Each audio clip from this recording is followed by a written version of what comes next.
one other thing, so that I don't have to keep intervening and pointing to people and saying names, could you say your name before you speak, please, on the recording? Thank you. It obviously also helps anyone who's listening in that they can identify who's speaking. Well, that's why I'm asking you. That's exactly what I'm asking. We know who we are.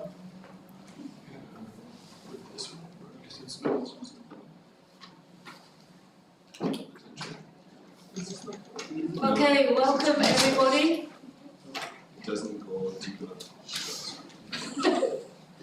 Welcome everybody, good morning. Welcome to the second day of our proceedings here in Amsterdam. The first item on our agenda is to approve the summary of our March meeting. Does anybody have any comments or corrections to that summary? No? Excellent. So we'll take that summary as approved. Thank you. And the second item on our agenda is to hear a standards update. We've got various staff talking to us about standards downloads, translations, and so on. So I will hand over to the very able Standards Division staff. So good morning everyone. My name is Kari Hundeling and my team is in charge of the production and publication of the GRI standards, including the authorized translations. In addition, I monitor the overall engagement with GRI standards by keeping track of the numbers of downloads of the standards. And today I will update you on two topics: the overall statistics of the standards downloads in 2023, and I will give you an update of the progress of the translations of the two standards launched earlier this year, the GRI 101 Biodiversity 2024 and GRI 40 Mining Sector 2024 a little later. So first of all, there's a line graph here that shows the long-term trend in the downloads of standards. Now there are two main ways for users to access the GRI standards. Users can register to download the standards on the GRI website and leave their contact details and preferences for receiving updates from GRI. But GRI standards can also be referred directly through a search engine query, which allows users to download the PDF files without registration. Unless specified otherwise, the overviews that we present contain the downloads of the individual standards, but also the aggregate packages which contain the whole set of standards, zip files, and a consolidated PDF. Now, to clarify what the HTTP referrer here means is that the site where the actual download action is initiated is called the referrer site. It means that if you are on the website and you have downloaded the standard, you would be registered in the blue line. The purple line represents the downloads that are from a search engine. The other two lines at the bottom refer downloads directly from social media sites and third-party websites. These download numbers are negligible. So in 2023, we had a total of 846,165 downloads, which was down by 13% from the previous year.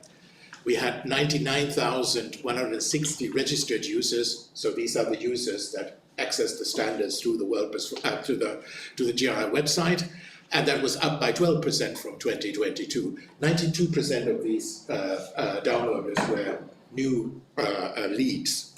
As you can see, the trend of the last 5 years has been steadily growing for both main access route until in 2023, that's the last bit, there was a sharp decline in the search engine downloads, while at the same time traffic to the GRI website, through the GRI website for downloads increased.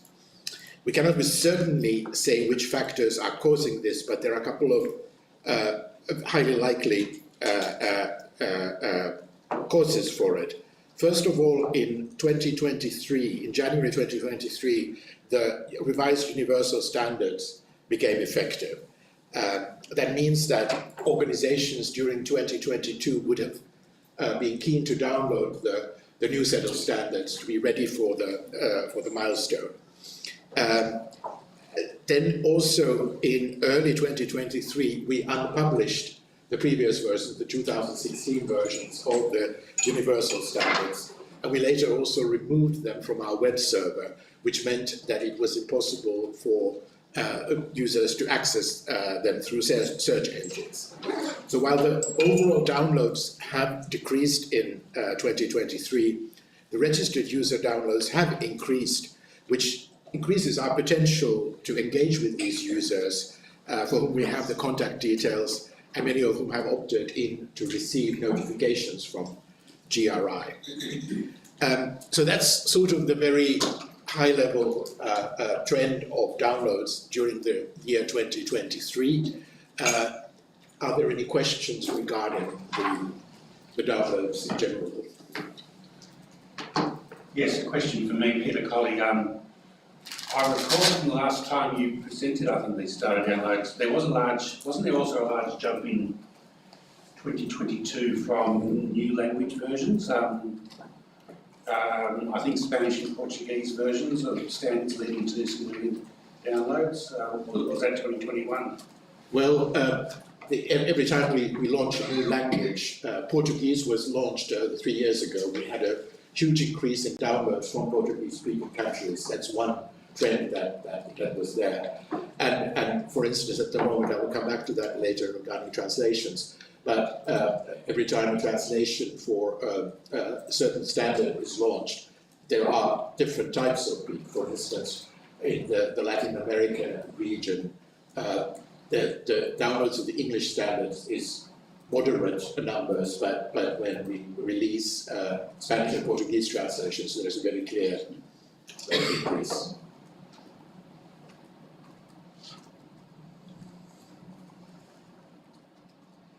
If there's nothing else, then I think I'll hand over to my colleague Miguel, who will speak a little bit more about the adoption of the standards. Thank you, Gary. I'm Miguel Perez. I lead the research team in the standards division that, among other things, monitors how many companies use the GRI standards. What we have done is to create a data set of public companies. For two reasons, we think that public companies is a key constituency of GRI and the most likely institutions to use GRI standards, and also because they have data accessible and we are able to measure them objectively and identify them objectively, which is an important part of our effort. So what we have done is to identify all the public companies in the world which have a revenue higher than $250 million, which are about 15,000 in total. We have added to this data set some 5,000 companies with revenues below this threshold, but they are in countries which are important strategic for GRI. We want to complement the data on those countries. So all in all, we have a data set of 20,000 public companies that we monitor. We worked on two steps. First, we identify these companies and we download from the Refinitiv database, so a financial services company database. We identify them in that database and we download descriptive statistics of them on revenue, the stock market capitalization, their sector, and a few other variables. The second step is that we identify their use of GRI standards and other standards as well. We also identify SASB, TCFD, LCDP, and others. We outsource this task to a specialized company that basically observes what each company publishes in its website. So this is not an administrative record, it's of course based on what we are able to observe from each company. The result is a spreadsheet like the one that you see, but with 20,000 rows and many columns. Now, how do we use it? Of course, there are two ways to use it. On its own, it gives a lot of information about who uses GRI and in conjunction with which other variables. But it's also a first stepping stone into digging a bit further, because we do have the reports from most of these companies, and we can select a subsample and dig further into specific standards and specific disclosures and other characteristics. So, for instance, when we research for developing standards, we can identify which companies in which sector exist, which do they use GRI standards, and we can go a bit further. For instance, this week we have helped the colleagues in the climate change project to identify the popularity of each disclosure, because some of them will be removed, and we want to have some basis for this action. So it's an important tool for research. On public communications, GRI has decided to maintain the key message using external studies, like the one from KPMG. But we complement them when we want some more nuance. And again, last year we were able to identify that a significant number of oil companies have already used GRI 11, oil and gas, and we did based on this. It will soon be published by GRI an assessment of our new tax standard, GRI 207, in which we say that a quarter of large companies, of the top 1,000 companies, are reporting using GRI 207. So we can get more nuisance that enriches our public communications. Further, I mean, it is ultimately a tool for management and monitoring performance, although this has not been used to its largest extent in GRI yet. I have two slides to show you the key results, which, I mean, at the highest level, we have found that about a third, a bit more than a third of the companies with revenues over 250 million, that is of the 15,000 companies, use GRI. Okay, this sounds lower than what you normally see in our communications. Why is that? Because our public communications are based on a narrower sample, roughly around the top 1,000 companies. And the key result from this, and the key message that I want to tell you, is how adoption rate is correlated with size. Even in this set of companies, which they are all public companies and they are all large. These are no SMEs, there are no NGOs, there are no public institutions, they are all public companies publicly listed, but still on the top 1,000 companies we have a 73% rate of use of GRI. As soon as you go down the revenue, so on the third bar there, those are companies with revenues between 1.5 billion and 500 million. These are large companies by any extent. Still, it's only 30% of companies that use GRI. And don't think that they are using other standards. Most of them are either not reporting on sustainability or reporting in a very, very shallow way. So the point here, and the point that I want to transmit, is that there is still a large market. This is still a large number of companies there that are not doing proper sustainability reporting.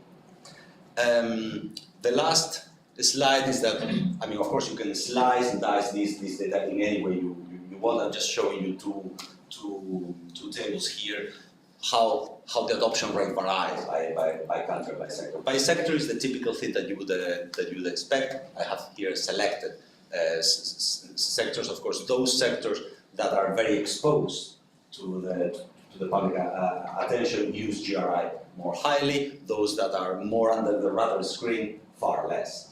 And And by countries, I think the key conclusion in the variation is that it's not about level of development. It's actually the regulations and institutions in each country that drive the reporting. Because you have countries with very similar levels of development and industrial structure, and with very different adoption rates. France is very low and Italy is very high. Singapore is very high and Hong Kong is very low. Look at the comparison between Denmark and Norway. It's all local institutions, which could be a specific regulation, it could be a habit, it could be just the behavior of investors or stock exchanges in each country that drives or hinders GRI adoption. Well, as you can see, those are just two tables. We can cut and slice it in many different ways, and it could be also for your consideration if you need more information about GRI adoption. We can always do further research for you with this. Thank you. And now I think I'll pass it over to, of course, Just, were there any questions on that, Anna? Yeah, thank you, Miguel. A quick question from me. I know this is based on publicly listed companies. I work for a private one, but we're a $65 billion company, and perhaps worth adding into your data set some private companies. I think we have significant stakeholder pressure to report, and we use GRI. So I think we're living in an age of companies beyond the publicly listed companies having to adopt some such sort of standards to report on sustainability. So I think that would be good. And I think, if anything, that I learned in the last decade is that you can't really rely on publicly available data. I noticed one of your companies in the list, Berkshire Hathaway, was listed as not adopting GRI standards, but they're a large conglomerate and they have multiple businesses who do report using GRI. So I think perhaps bringing in a little bit more scrutiny to Refinitiv data set and seeing if you can identify where companies really are reporting, but maybe doesn't get readily picked up, could improve the statistics as well. But thank you, very interesting. Tom? Hi, Thomas. Just a quick question about this data set number. It's quite diverse and among the country, and Japan, China is having a big number, and Austria is only 67 counting. Could you speak up, Tom, please? Yeah. Austria is only 67, Yes. so 86% of 67. Can you clarify about this number? Yes.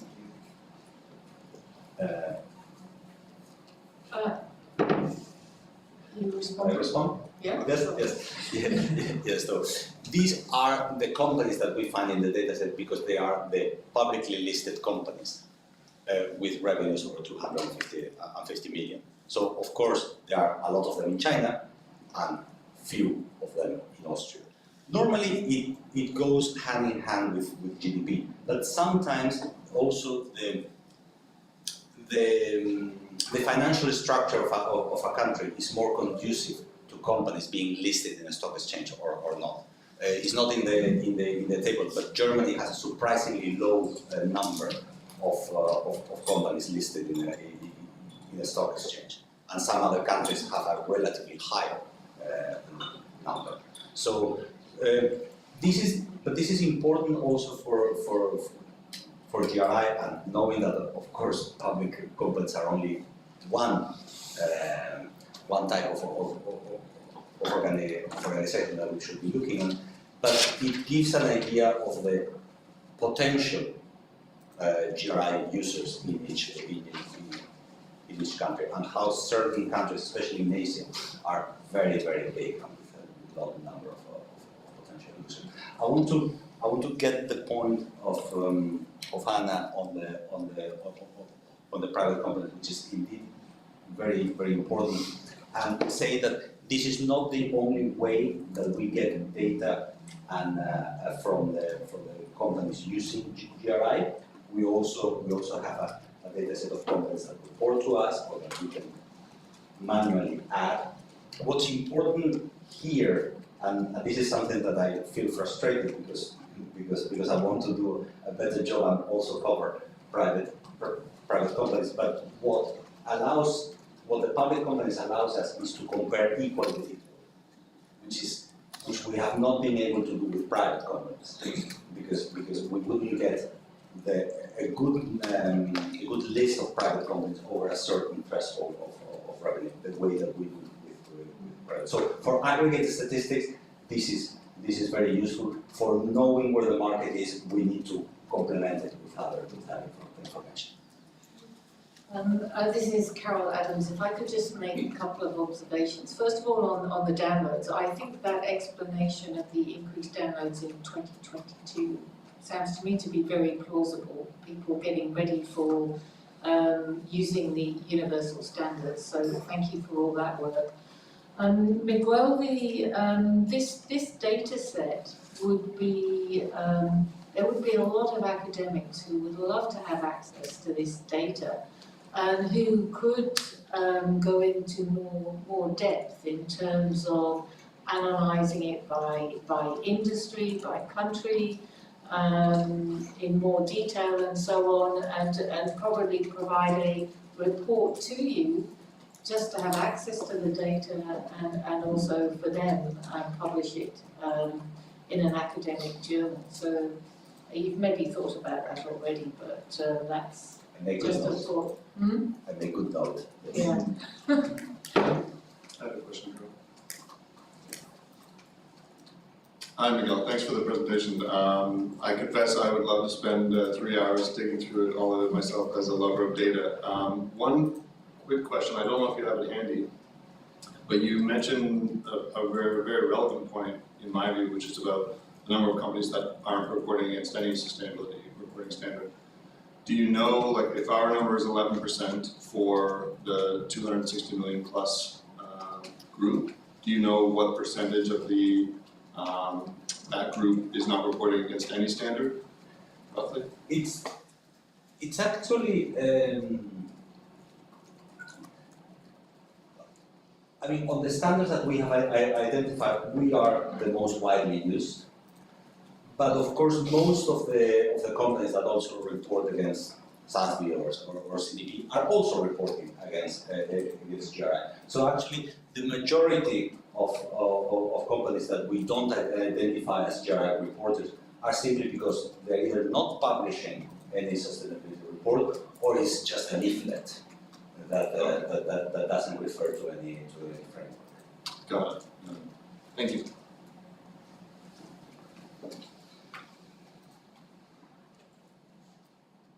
Thank you very much, Miguel. I think we have another presentation. Oh, Claudia? Is there any correlation between the companies that are with adoption rate that are using GRI and their score on different famous ESG ratings such as S&P Global, MSCI ESG? Because if there is such a linear correlation, it could be a good selling story for the GRI. Yeah. I haven't done that correlation, but that correlation exists by design, because these scores themselves introduce GRI use in their on their data points, and even beyond that, of course, they introduce the availability of data on emissions and other variables that, of course, is only available for companies that report. So although I think it's a very good selling and communications point that I'm going to pursue, I can advance you that almost by design the answer has to be yes.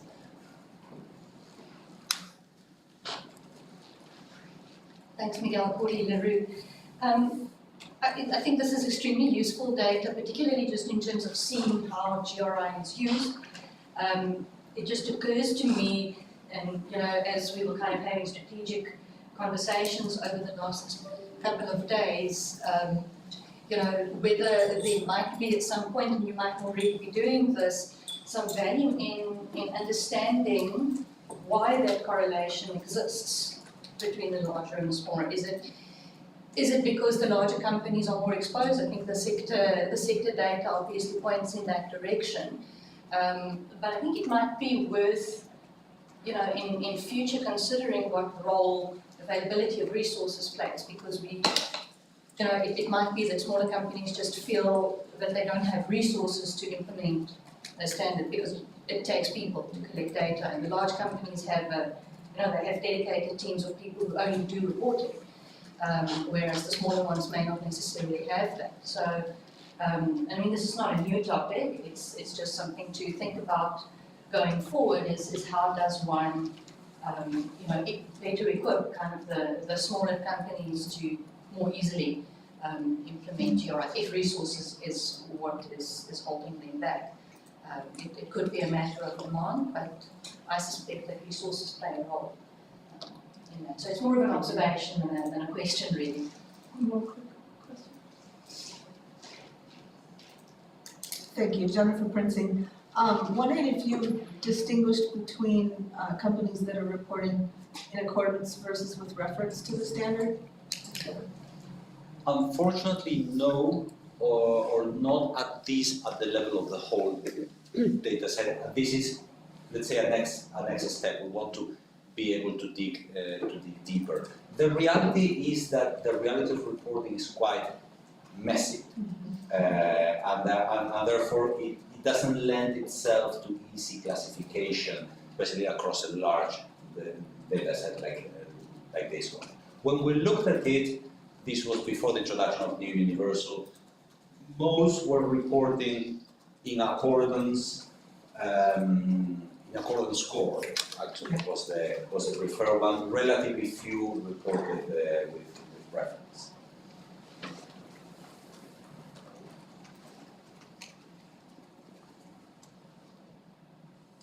Okay, thank you. So on to the next presentation.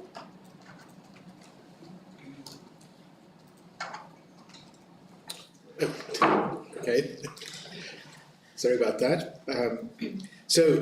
Here we have an overview of the most the standards translations for the GRI1 biodiversity and the GRI14 mining standard. As you know, according to the GSSB terms of reference, while English is the authoritative language of the GRI standards, GSSB can also issue authorized translations. And a translation is regarded authorized when it's produced under our auspices and according to our quality criteria. And we currently provide authorized translations into these 10 key languages: Arabic, Bahasa Indonesia, Simplified and Traditional Chinese, French, German, Italian, Japanese, Portuguese, and Spanish. And last year we streamlined our production process for translations. We are currently testing it with GRI 101 and GRI 14. And we're making good progress, and while the English GRI 101, for instance, was only launched at the end of January, we have already been able to publish the first translations into French and Bahasa Indonesia at the end of last month, within 2 months of the English launch. The other languages will become available in the next month, and the mining sector translations will follow soon after, according to this overview schedule. That's all I have to say about the actual update of the new standards. The way that the slides were set up, I thought this was going to follow your presentations, but anyway, so if you have any questions about those translations, I can answer now, or I can answer at the end of the following presentations. I was just going to say it's very impressive turnaround you have in 2 months. But Yeah, indeed, translation is difficult, but can you explain normally who is the partner of translation, how you are doing the quality assurance? Yes. So first of all, we have preferred partners who have been selected according to the GRI procurement policy a while ago. The quality of the actual translation is very much dependent on the term basis and the terminology that is introduced in that language. So it makes sense for us to keep using the same professional translation agencies because they are already in possession of the terminology that is implemented across the system. In addition, we have a quality review, which is done by a panel of peer reviewers consisting of experienced users of GRI standards in every specific language market, and also regarding specifically the sector standards, but also topics that require subject matter expertise. These panels are complemented with experts who are familiar with the terminology of that topic in that language. And those reviews take place independently of the translation agencies and provide feedback for the translation. And this feedback is then processed by the translation agency before the standard is finalized, the translation is finalized. Great work, thank you. And who's next? I think it might be me. Hi everyone, for everyone who hasn't met me yet, my name is Nora Puro, and I've been leading the mining work for the past couple of years, and before that, steering the coal ship and co-piloting oil and gas. So this brings us to an end of the extractive set, and it's nice to take an opportunity to kind of take a moment and look back at our successes as well, at the same time acknowledging that there's a lot of work to be done before the effective date and beyond as well. So we're trying to bring a bit more structure also organization-wide into this rollout program. Just quick reminder of the steps before the launch moment.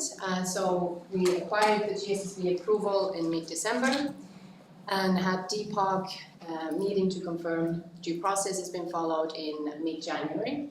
And this led to a launch moment in February, early February, first week, with an in-person launch event in Cape Town. We also had a communications campaign and some media engagements around the same time, followed by 2 global webinars at the end of February. We also had a North American colleague attending a conference in Toronto early March. So this was the very first steps in our launch journey. And next we will be turning our eyes into the regional rollout with translations on the way, as Kari just mentioned. We'll also be focusing on building capacity, educating our stakeholders, both reporters and information users, with additional materials to support the reporting process.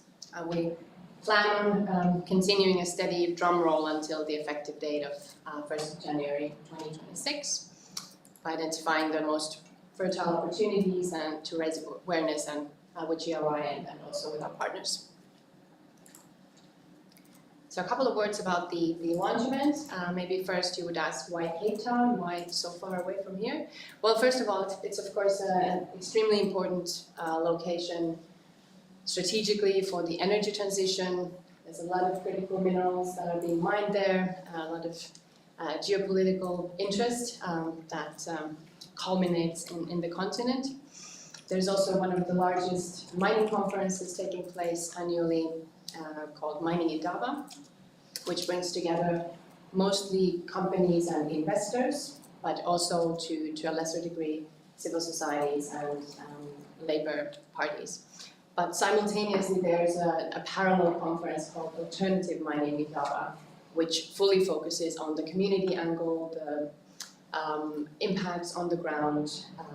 So it's a great place for us to bring all these stakeholders together, and that's exactly what we did with the launch event. So we organized it off-site. We're able to invite our most important stakeholders and managed to gather about 50 people discussing the standard, discussing the topics, and having an open dialogue about the most difficult issues. We had a great set of speakers. We had both keynote speakers from prominent intergovernmental organizations that are often setting the frames for responsible business. So both OECD as well as UN Environment Program gave keynote speeches, and Bola Adego, our GRI Supervisory Board Vice Chair. And the panel discussion, we also had speakers approaching the mineral supply chain from different perspectives. So from Anglo-American Platinum to Global Battery Alliance, which deals with transparency into battery supply chains for EVs especially, to Mining 2030, which is an investor commission determining guidelines for institutional investors on responsible mining. And also civil society was represented with our working group member, Claude Kabemba, sharing insights on the community impacts, as well as a gender expert highlighting the importance of gender in the impacts on mining. And while there was somewhat of a standards fatigue in the air, because of course mining is a sector where a lot of responsible mining standards are in use for many different commodities, which oftentimes overlap. So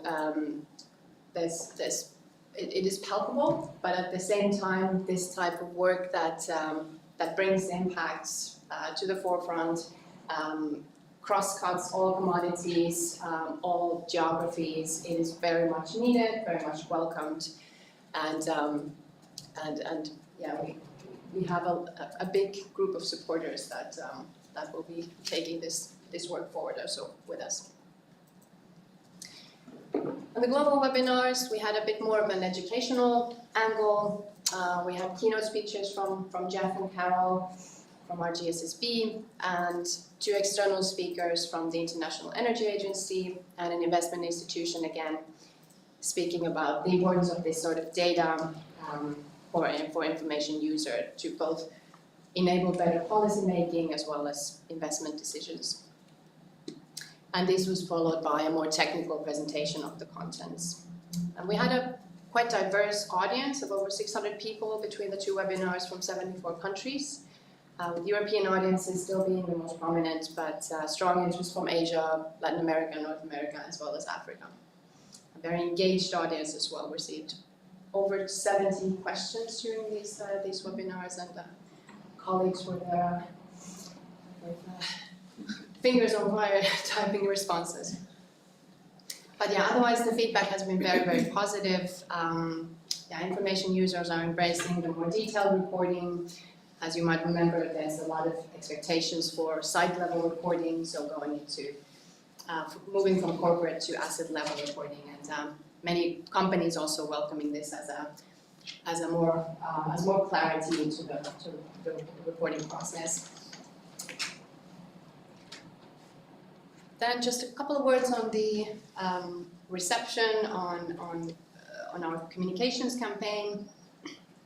So we had in total 28 media articles featuring the standard launch, covers 13 countries, while many of them, the industry-specific publications are global, so they're international. With our email campaigns, we reached about 190,000 people, and with social media engagement, another 64,000.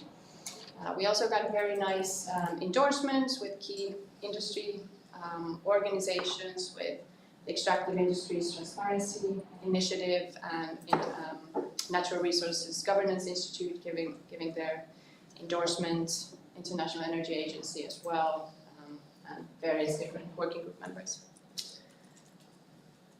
And this has all resulted in over 3,000 downloads since the first week of February of the individual mining standard, as well as over 27,000 consolidated downloads, including GRI 14. So these are quite impressive figures for sector standard. And then coming up, we have applied, and this session was approved very recently. We have a partner session confirmed for the OECD Forum on Responsible Minerals Supply Chains.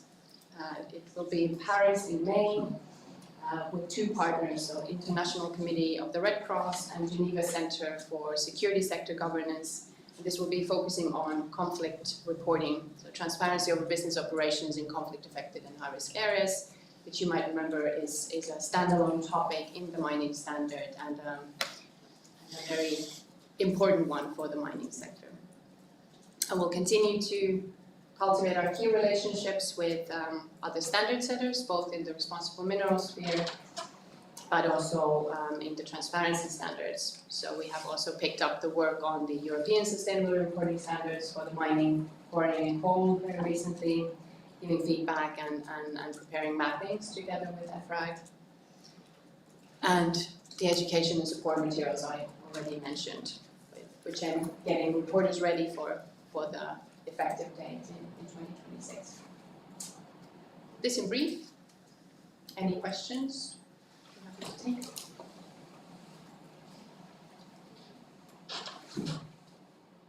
Thank you very much, Nora. I think we'll just move on to the next presentation, and there may be some more questions after that one. Thank you.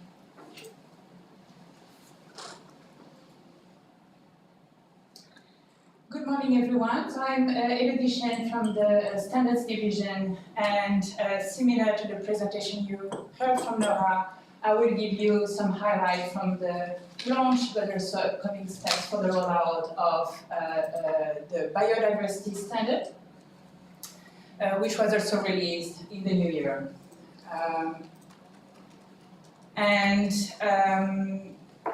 Starting with the launch itself, so again, similar to the process, the approval process with GRI 14, the new process of assigned committees also approved a new process was met mid-January, which allowed us to publish the biodiversity standard on 25th of January alongside a press release to announce both the publication but also the two global launch events that took place on the 31st of January and the 1st of February.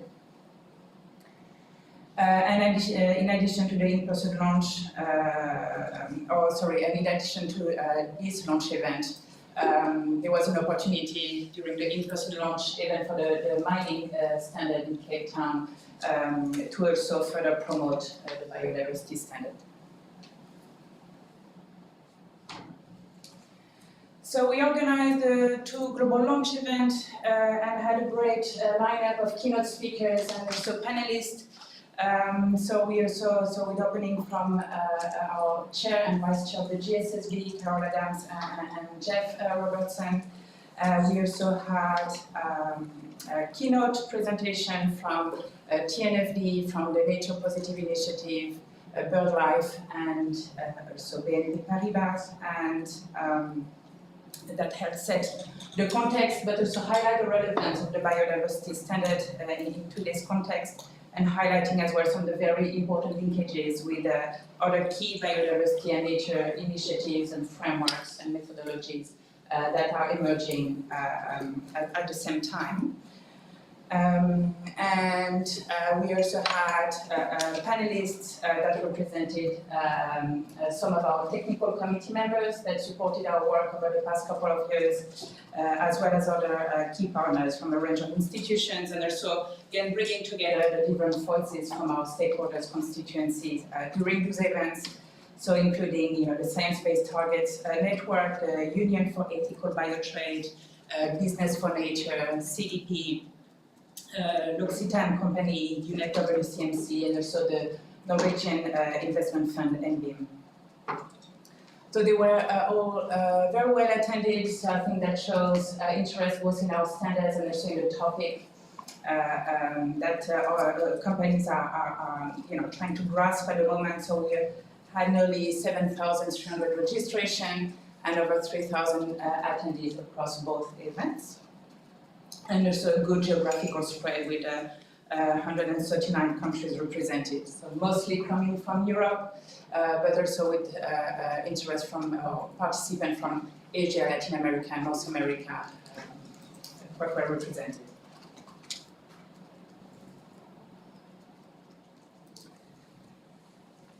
So after the publication of the standard, we tracked 48 media articles from over 15 countries, so mostly from the US and the UK, but also from several countries in Europe, Asia, and Latin America mostly.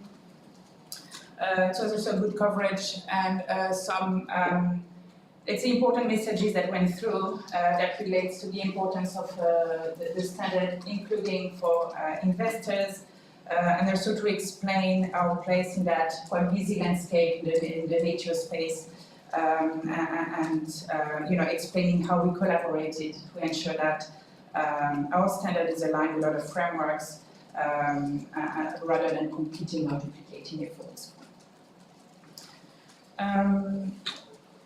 And then next to the press release, we also had communication campaigns and an email launch campaign that reached out to about 2,100 people, and several social media posts right before and after the launch. So that also attracted a good number of interests. So that was all very positive. And we noticed that to date we had over 6,800 downloads of the individual standard of GRI 101, and you also see here the number of consolidated downloads, so that include the new standard. So it's a good start, and now again, similar to GRI 14, we need to keep up with the effort to build capacity, raise awareness, to promote the uptake, and also help reporters being ready in time for the effective dates on 1st of January 2026. And so in that respect, we've already been able to launch a new module in the GRI Academy, a new course that covers the new biodiversity standards. So that was launched at the end of February. And as Carrie mentioned, we already have the translations well underway, with 2 of them being already available for the French and Hazen division. And the other coming up very shortly. We also are in the process of developing 2 interoperability mappings with the ESRS E4 and also with the TNFD recommendations. So the work is underway, and we expect that they will be ready and available before the summer. So we are also setting up a pilot program with a core group of early adopters. So that's an effort that is led by our colleagues from the community service team, as well with the support of the standards division. So that would be an opportunity to develop case studies to capture lessons that would be also of benefit not just for that core group of early adopters, but also the broader communities of GRI members. So when we have more details, we can share more to you in the coming months, but we expect that it will kick off soon. And also this pilot is also a pilot in the sense that we're trialing an approach that we hope that we'll be able to use for other standards in the future.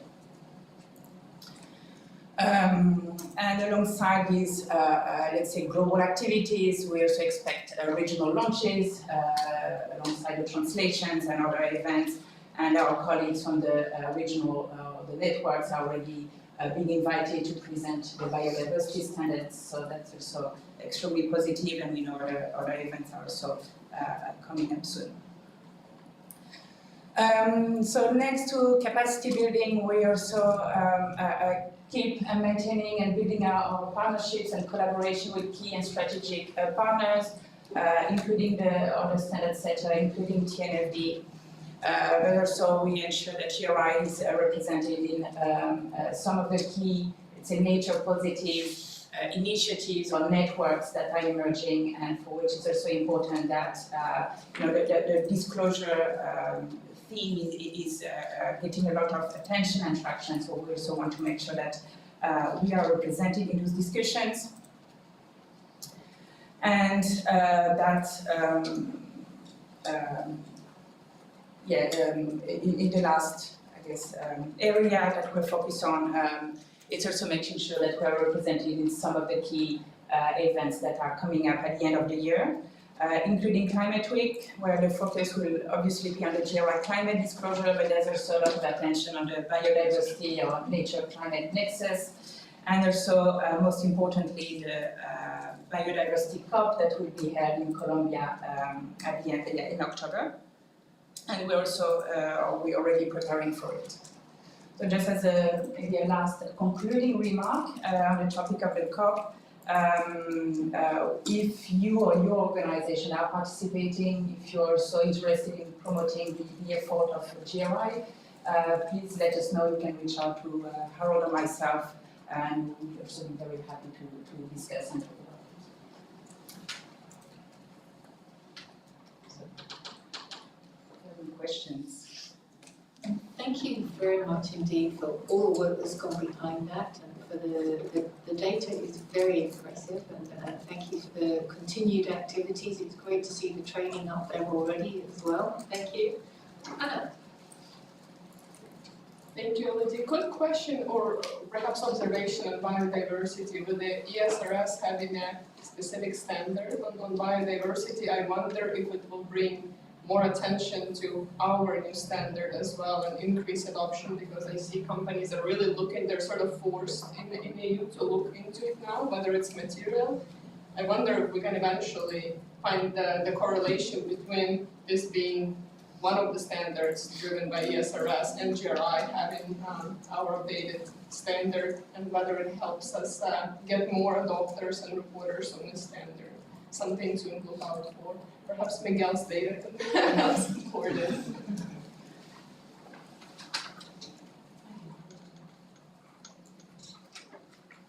Thank you. Also, with SBTN science-based target network from nature that are developing a lot of manuals and guidelines how to set and how to measure biodiversity targets in all the different pressures of nature. How do you work with them? Because they have a lot of webinars, a lot of public information, and they are very strong. Yeah, so there's, well, as you know, they are one of the methodologies that are referred to in the standard, so that's also help pointing reporters to, you know, if they use the SBTN, you know, guidance or methodology, that would give them the information, or a lot of the information that they need to report with GRI 101. We have regular discussions with them, and also thinking of how we could possibly collaborate further, you know, possibly having illustrative case studies or this kind of thing. So there's, yeah, discussions on the way, let's say.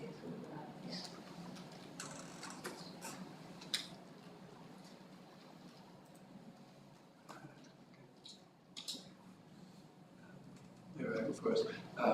Bastian, wanted to say that in earlier launch moments, the GSB has given very significant feedback, important feedback to us that we should leverage these opportunities more. And Carol mentioned the training. That's one aspect of collaboration across GRI, trying to amplify this mode of having a new standard. But it's also in the area of media, the events collaborations. We've really got the whole organization behind it. The colleagues here have played a key role in it, but what we see, this is immediately paying off. This level of media coverage, for example, that is really significantly different from what we had at earlier opportunities, and that's a very important. So we're starting to build also capacity around leveraging the hard work of standard setting onto this rollout phase. So I just wanted to acknowledge that, because it's an institutional effort across communications team, education. The services are involved going forward, looking at these products. So that's very important. Great to hear this collaboration, Bastian. Thank you. Harold. Yes, Harold Powell's the representative. Just to build on that, so as we heard yesterday in the marketing and communication part of bringing the voice out, so basically what you see with the downloads is we had a kind of, I think 3,000 estimated 3,500 reporting against the GRI 3 or 4 or the current one. So you already see the number of downloads in 1 or 2 months, so you see really this is building up. With communication and with the regions, with the networks, with our networks, we're already working on this road to COP, we almost call it.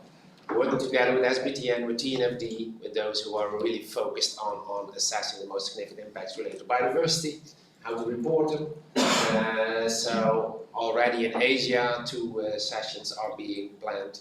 In Colombia, we have already had one, and another one is coming. So just be aware, spread the word, and because it's important that we see that a lot of companies are still in target setting. So that's why we like to work very closely with SBTN. Now it's target setting, making the strategy, and then the next step is really building up the data, and that's where we collaborate also with TNFD and others, just to make sure that awareness is to start with at least. From an impact perspective. So please spread the word, and I think that both the mining and the biodiversity download numbers are impressive from if you just look at it you could study them, but it's a huge number of downloads and people using or interested in standards. So yeah, spread the word. People who are interested to work with us, reach out and bring it further.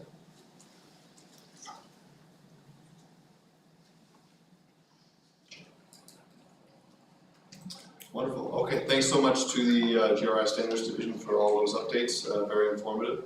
I think now we'll move to the XBRL update with Piers and Laura.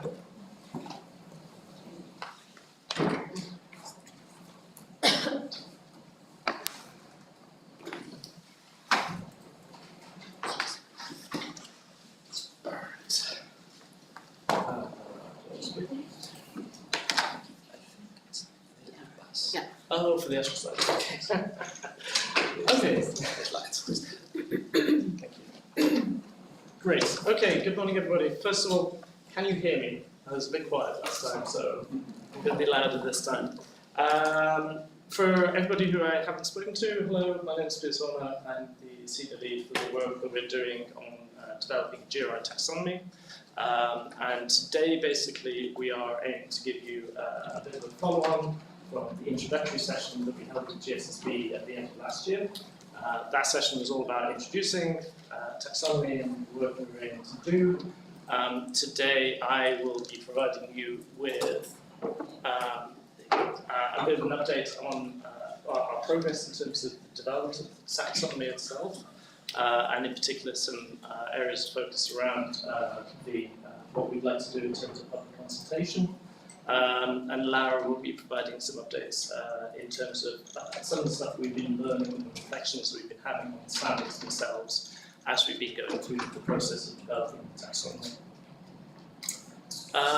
So first of all, just wanted to start with a little bit of a recap or a refresh of some of the things that we discussed last time. So we're talking about GRI taxonomy here. What does that really mean? Basically, what we're talking about is enabling digital reporting using GRI, and in order to do that we need to develop this thing that is an XBRL taxonomy. Just to unpack that slightly, taxonomy is basically just a way of organising data essentially and defining the relationships that exist between different data points. So what we're doing to develop taxonomy is basically identifying all those independent data points that make up the requirements for reporting under GRI, and then defining the structure that defines the relationship between those as well. And then XBRL itself, of course, is basically a coding language that enables reporting to be scrutinized by computer programs, and therefore makes it machine readable as opposed to traditional reporting, which is obviously human readable PDF. What we're doing, apart from developing the taxonomy itself, which is also a major piece of work, is also introducing a filing solution. So reporters will be able to actually file instance documents or digital reports directly with GRI, and we will have a repository that sits behind that then contains all of that digital reporting as well. One of the other great sort of opportunities with the taxonomy, which we'll come into in a moment, in order to file, reporters will have to pass through a series of validation checks, and obviously those validation checks can essentially be a test of the requirements of reporting under GRI are actually being met, or at least a high-level test that those requirements are actually being met. And in terms of the sort of overall vision, which I think we've sort of consolidated a little bit since the last time we spoke to you, the aim really is here to consolidate GRI's position, as it were, as that global common language covering both human readable and digital reporting, basically. Our aims are, in doing so, to be able to actually facilitate reporting against different regulations and sort of acting as, in principle, sort of bridge between different regulations as well, where there's covered double materiality. And then also, of course, the fact that we are developing a repository opens up opportunities around use of sustainability data, and clearly having a sort of comprehensive global data set based on GRI would be a very powerful thing. So some of the sort of key phrases that we have there are digital reporting itself, this idea of being able to access machine readable reporting, sustainability data, of course, that we just mentioned, and then also that concept of interoperability, which is how does the GRI taxonomy eventually effectively map, and how can it be used against or in alignment with other taxonomies as well, basically. So these are all areas that we are developing. In terms of the sort of current status of development, so last time we gave you a sort of summary of moving from the PDF standards to start off with through to Excel templates that basically capture all those independent data points and the relationships within them, and then that being the basis of transferring it through to the XBRL code itself. So as of thanks to some very intensive work in February, we have our draft list of data points that are going to be included in the taxonomy. At the moment, we are working on the actual business rules that sit behind essentially those validations that I mentioned in the previous slide. And we're expecting to have those completed by the end of April, essentially. And what that will mean is that at the moment, the sort of big milestones, as it were, that we are targeting, number one, actually to be able to actually release a draft version of the taxonomy for public consultation in June. And then number two, that would lead through to a first release of the taxonomy itself in September, basically. Obviously, these timings are sort of quite, there's a bit of a narrow window here, really, because obviously we don't want to stray too far into summer in order to have public consultation. And then on the other side of summer, it's obviously very busy with different events and club itself and a lot of different stuff happening there. But we want to have enough time for reporters in principle to be able to start using the taxonomy from next year, basically. And kind of, taking a step back, I suppose, what do we see? We sort of see this work progressing in phases, really. The first phase, which we just talked about, which leads up to the first release of GRI taxonomy, is really based upon GRI only. So it is focusing on the GRI standards themselves, the requirements of the GRI standards, and providing a framework to report against those digitally. That's the primary focus of the design that we're coming up with, or we've been working on. But it's fair to say that throughout this work, we've also been keeping in mind interoperability, so looking at the architecture, for example, of the ESRS taxonomy, and seeing how we can align with that in the architecture of the GRI taxonomy. How can we really kind of prepare ourselves for having some very strong kind of ability to interoperable between those taxonomies. And then in phase two, which would move through next year, essentially, we would envisage, I'll do this in slightly different order. Number one, enhancing the way in which we are capturing information around the sector standards in the taxonomy. Obviously, there's a bit of a play-off between not wanting to swamp reporters in the first release with absolutely everything we could include in the taxonomy. So, as I say, it makes sense for us to phase, as it were, the release. And there's definitely more that we'd like to do in terms of incorporating, for example, the additional disclosures defined within sector standards into the taxonomy in the next phase of release, basically. as well as, of course, defining and fully working through what the scope of interoperability actually is and how that works at a technical level. And obviously that is dependent in part on our work with other standard setters as well. So that's something we see progressing through next year. And then really after that, of course, digital reporting would become more of a business as usual kind of work stream within GRI. But I think there are also some really good opportunities around developing additional services and support to reporters using the taxonomy. So I mentioned that we're targeting public consultation for June. We're doing some pre-work prior to that, so we're inviting reporters to engage with us in a series of user engagement interviews prior to the public consultations. That's going to provide some really useful context and setting the scene, as it were, for that public consultation as well. We're currently expecting a 60-day public consultation. As I say, it's important that we don't stray too far into summer, so we are targeting the start of June for that. One thing that's important to note is that I guess it's usually, of course, you expect just the XBRL specialists, as it were, to be the ones who would engage on public consultation in a new taxonomy. But clearly, we really want to be able to target and get the views of reporters and those who are non-specialists as well. In particular, for example, on the list of data points and the way in which we're handling validation. So that's something that we're carefully considering in the public consultation to try and make sure that we do actually make it appealing and accessible for both specialists and non-specialists. And just to give you a sort of a flavour of some of the questions that we would like to explore.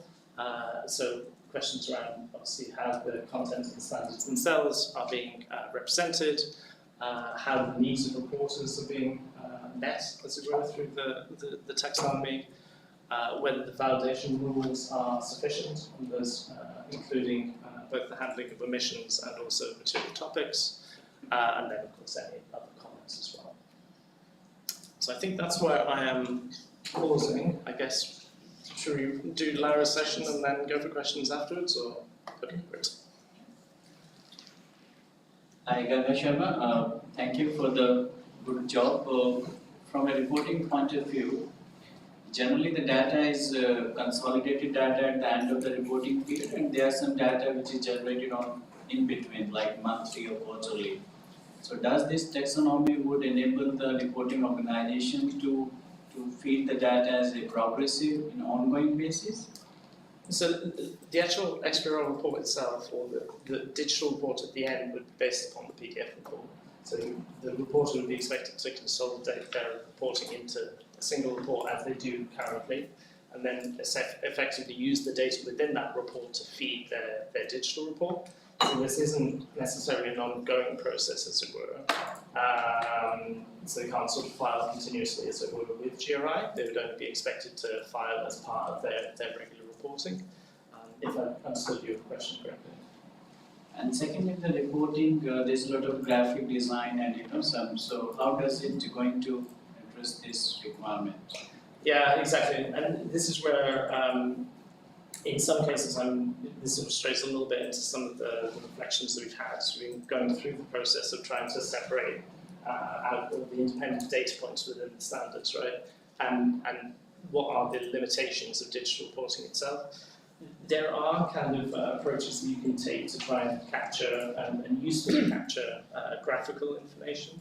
However, the first case we're looking at as much comparable data as possible, because that's really where we're going to find the most use, as it were. So yeah, graphic data is going to be difficult to capture, but there's a heck of comparable data that we can be collecting that is going to be useful, basically. Thank you. Thank you, Piers, and thanks, Ganga, for the question. I think because Laura's speaking on the same topic, we'll allow Laura to present, and then we'll take all the questions afterwards. Thanks.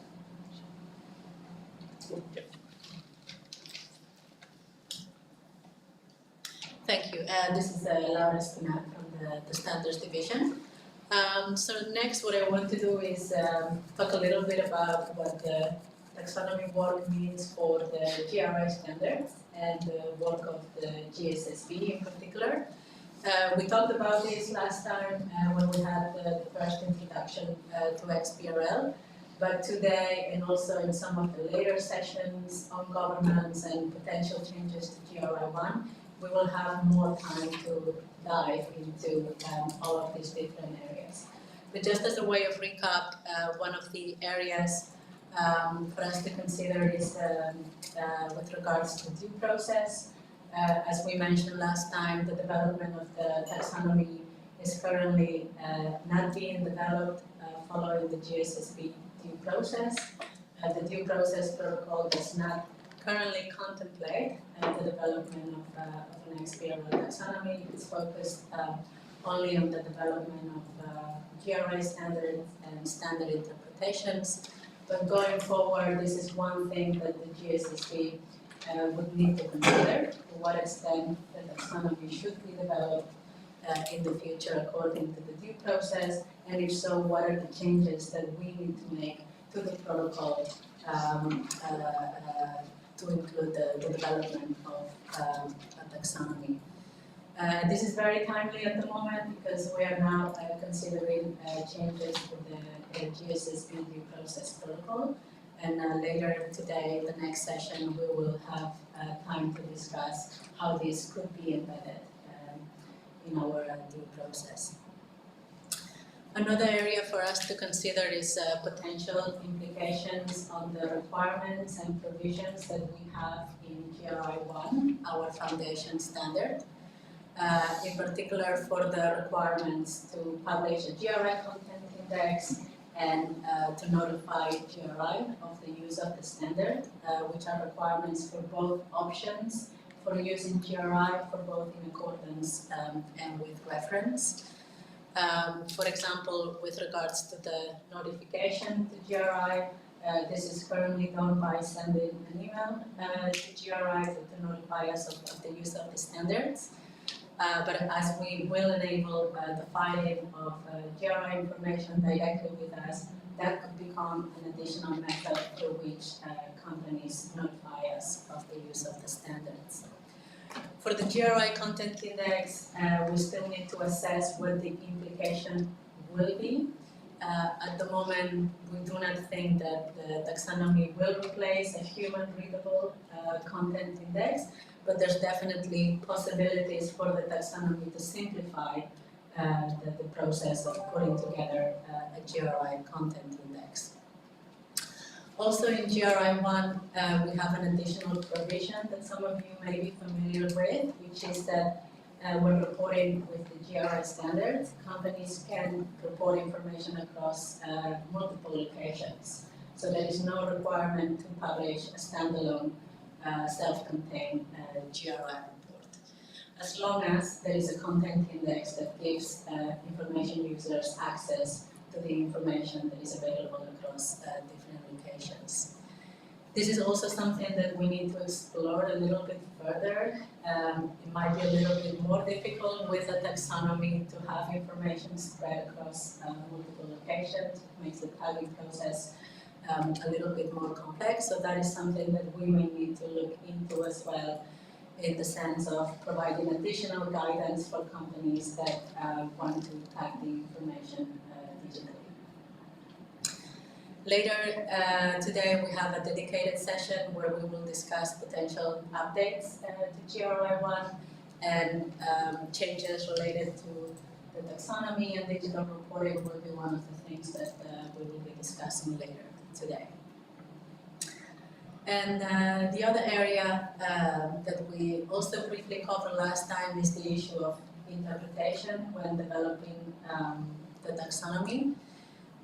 We are developing the taxonomy to be fully in line with the requirements in the GRI standards, but as we mentioned last time, the standards have not been written with taxonomy in mind.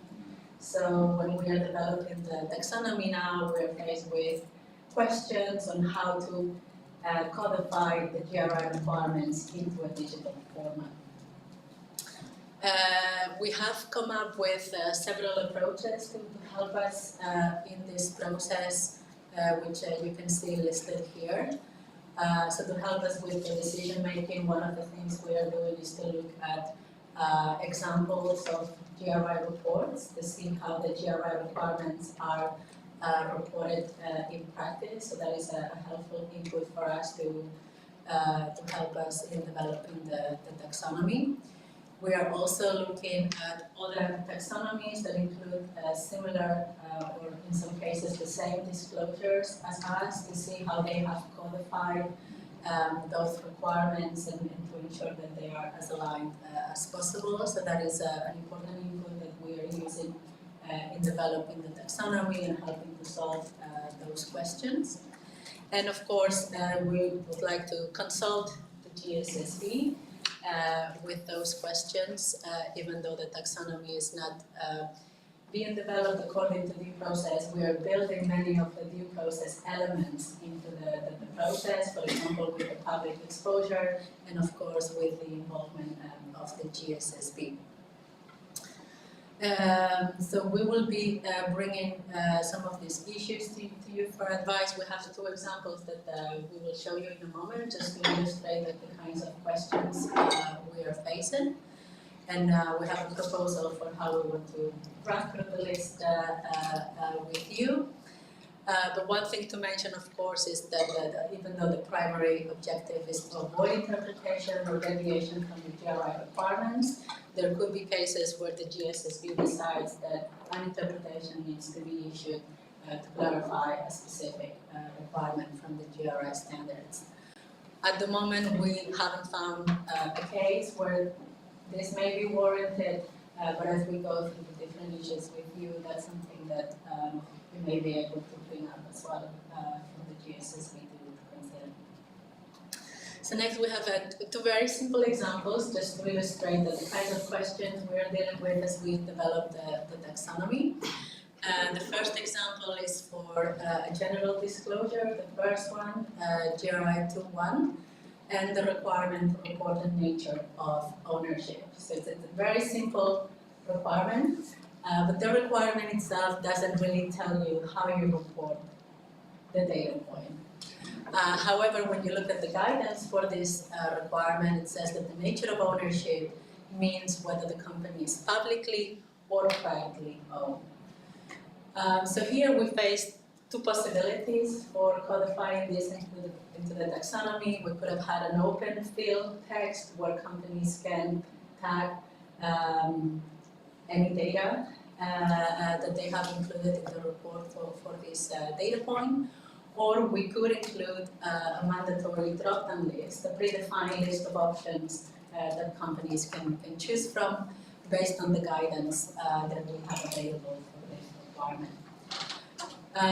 There are different advantages and disadvantages with these two options. One of the primary goals of a taxonomy is to enable easy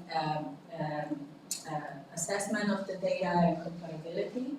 And these different data types have different levels of comparability attached to them. So where possible, we are trying to opt for those options that will induce more comparability where possible. So in this one example, we have opted, we're proposing to include a predetermined list where companies can only choose from the two options that we have listed in the guidance. The next example is a little bit more involved. This is for our disclosure on incidents of discrimination. Requirement A, which is not listed here, is the number of incidents that have been identified. And then we have requirement B, asking for information on the status of the incidents and actions taken, with reference to 4 different types of actions. The incident has been reviewed by the organization, remediation plans are being implemented, remediation plans have been implemented, and the incident is no longer subject to action. For this disclosure, which has been in the GRI standards already for several years, there is no clear guidance on how to actually report the data in the sense of how to present the data and the level of granularity that would be expected for this information. So here again, we were faced with different possibilities for codifying this into the taxonomy. We could develop one single data point that captures information for all of the incidents. We could have different data points according to the different sub-bullets and the different types of actions that a company could take. Or you could even go even more granular and have different data points for each individual incident. So here the main question was about the level of granularity that we want to induce. In this particular case, we have looked at other taxonomies to see how they have implemented this requirement, and in particular the ESRS, which have borrowed this disclosure from the GRI standards. And we have proposed to align with the level of granularity that they have proposed, which is to have one single data point covering all of this information. Granularity is an important consideration for us in developing the taxonomy, because as you know, the GRI standards are quite comprehensive, and we have a fair number of data points, so striking a balance between the overall granularity of the taxonomy is an important consideration. So in this case, we have opted for the less granular approach, which would also be in line with other taxonomies. So these are just the two examples of the types of questions we are facing. We have compiled a list of all of these similar cases, and what we would propose to do is that we get potentially a couple of volunteers from the GSSB to walk through the whole list with us and to help us identify any issues that you think should be brought to the attention of the full GSSB within a public meeting. Wonderful, thank you both, Laura and Piers, for the presentations. I certainly have lots of questions, but I'll open up to the group. No, please, anybody?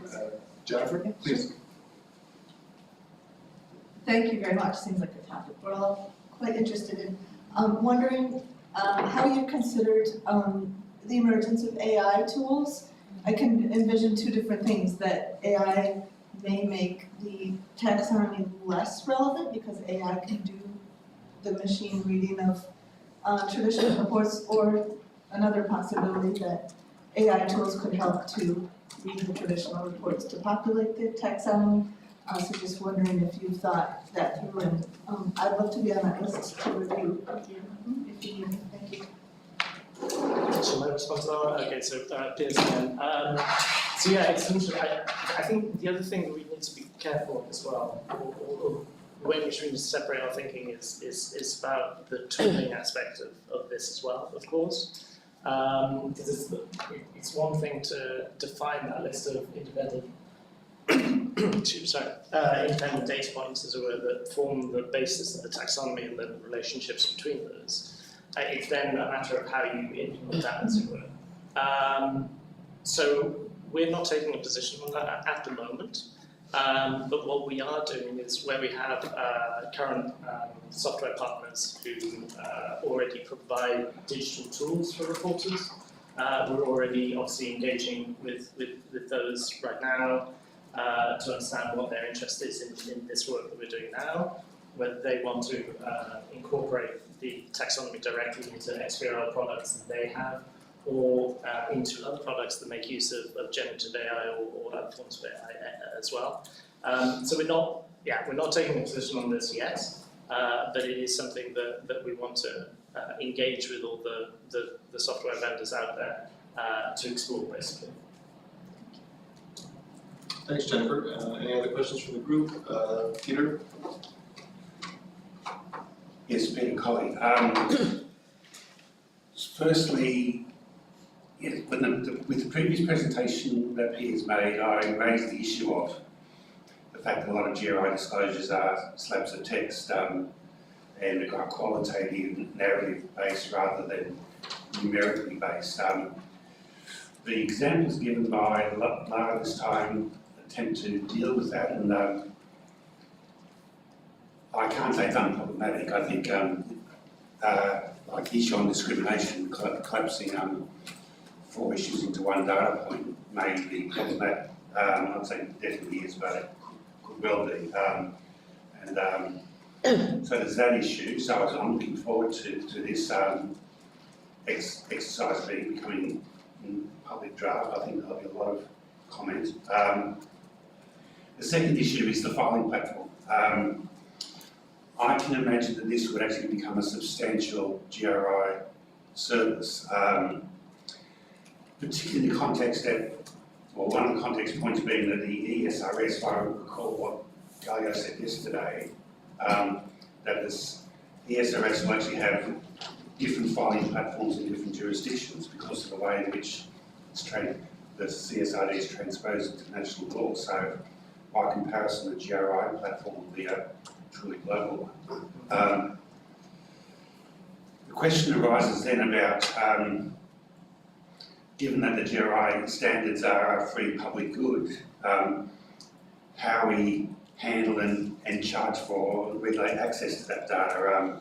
There'll be the issue of filing fees for GRI report filers, but then there'll be, I know that in the financial world there's lots of platform providers that will doubtless want this information on their platform, and what fees will be applicable for that.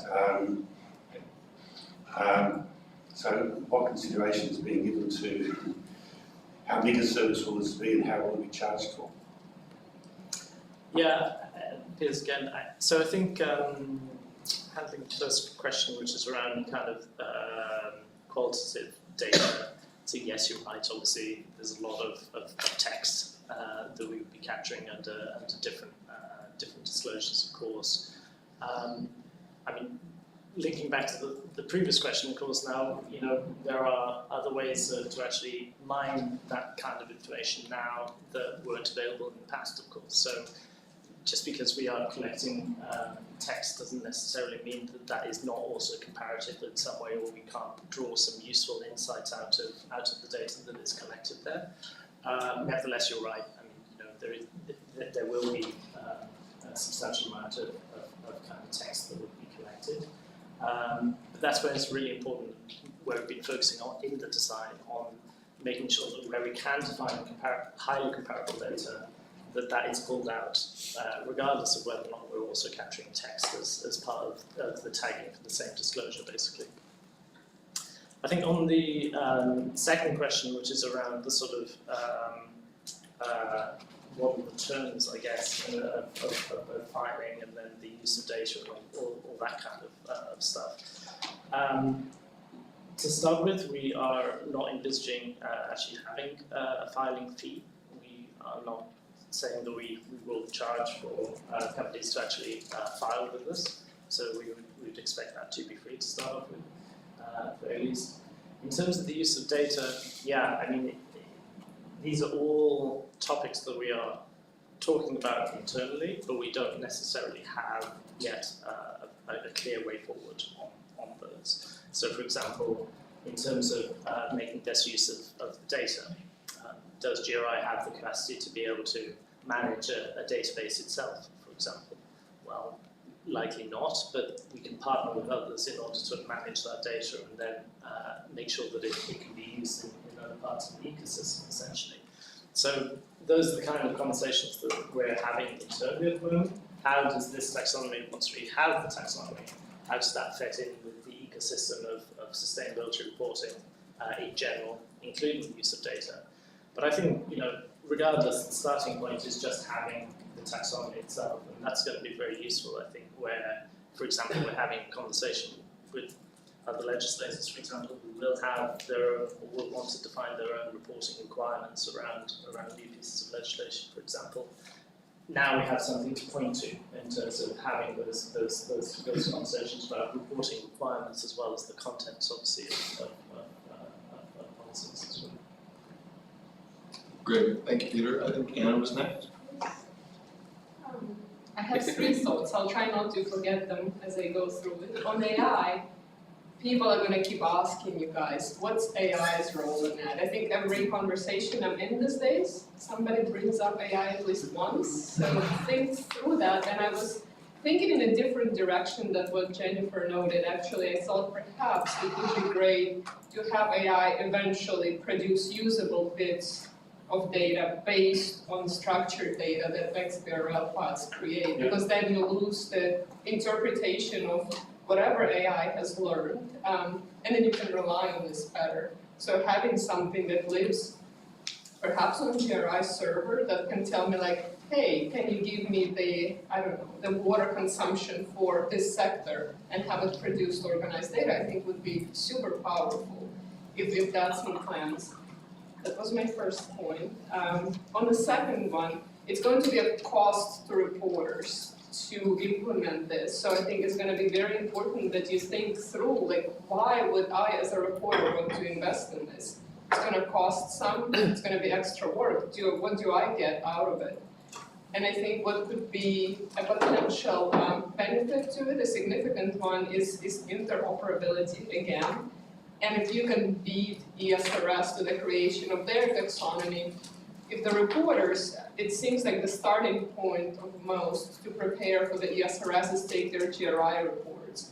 And if you have your GRI report in the XBRL taxonomy, that can then produce the gaps that you need to fill for the ESRS filing. I think that could be a good reason to invest in this now, to prepare for reporting later.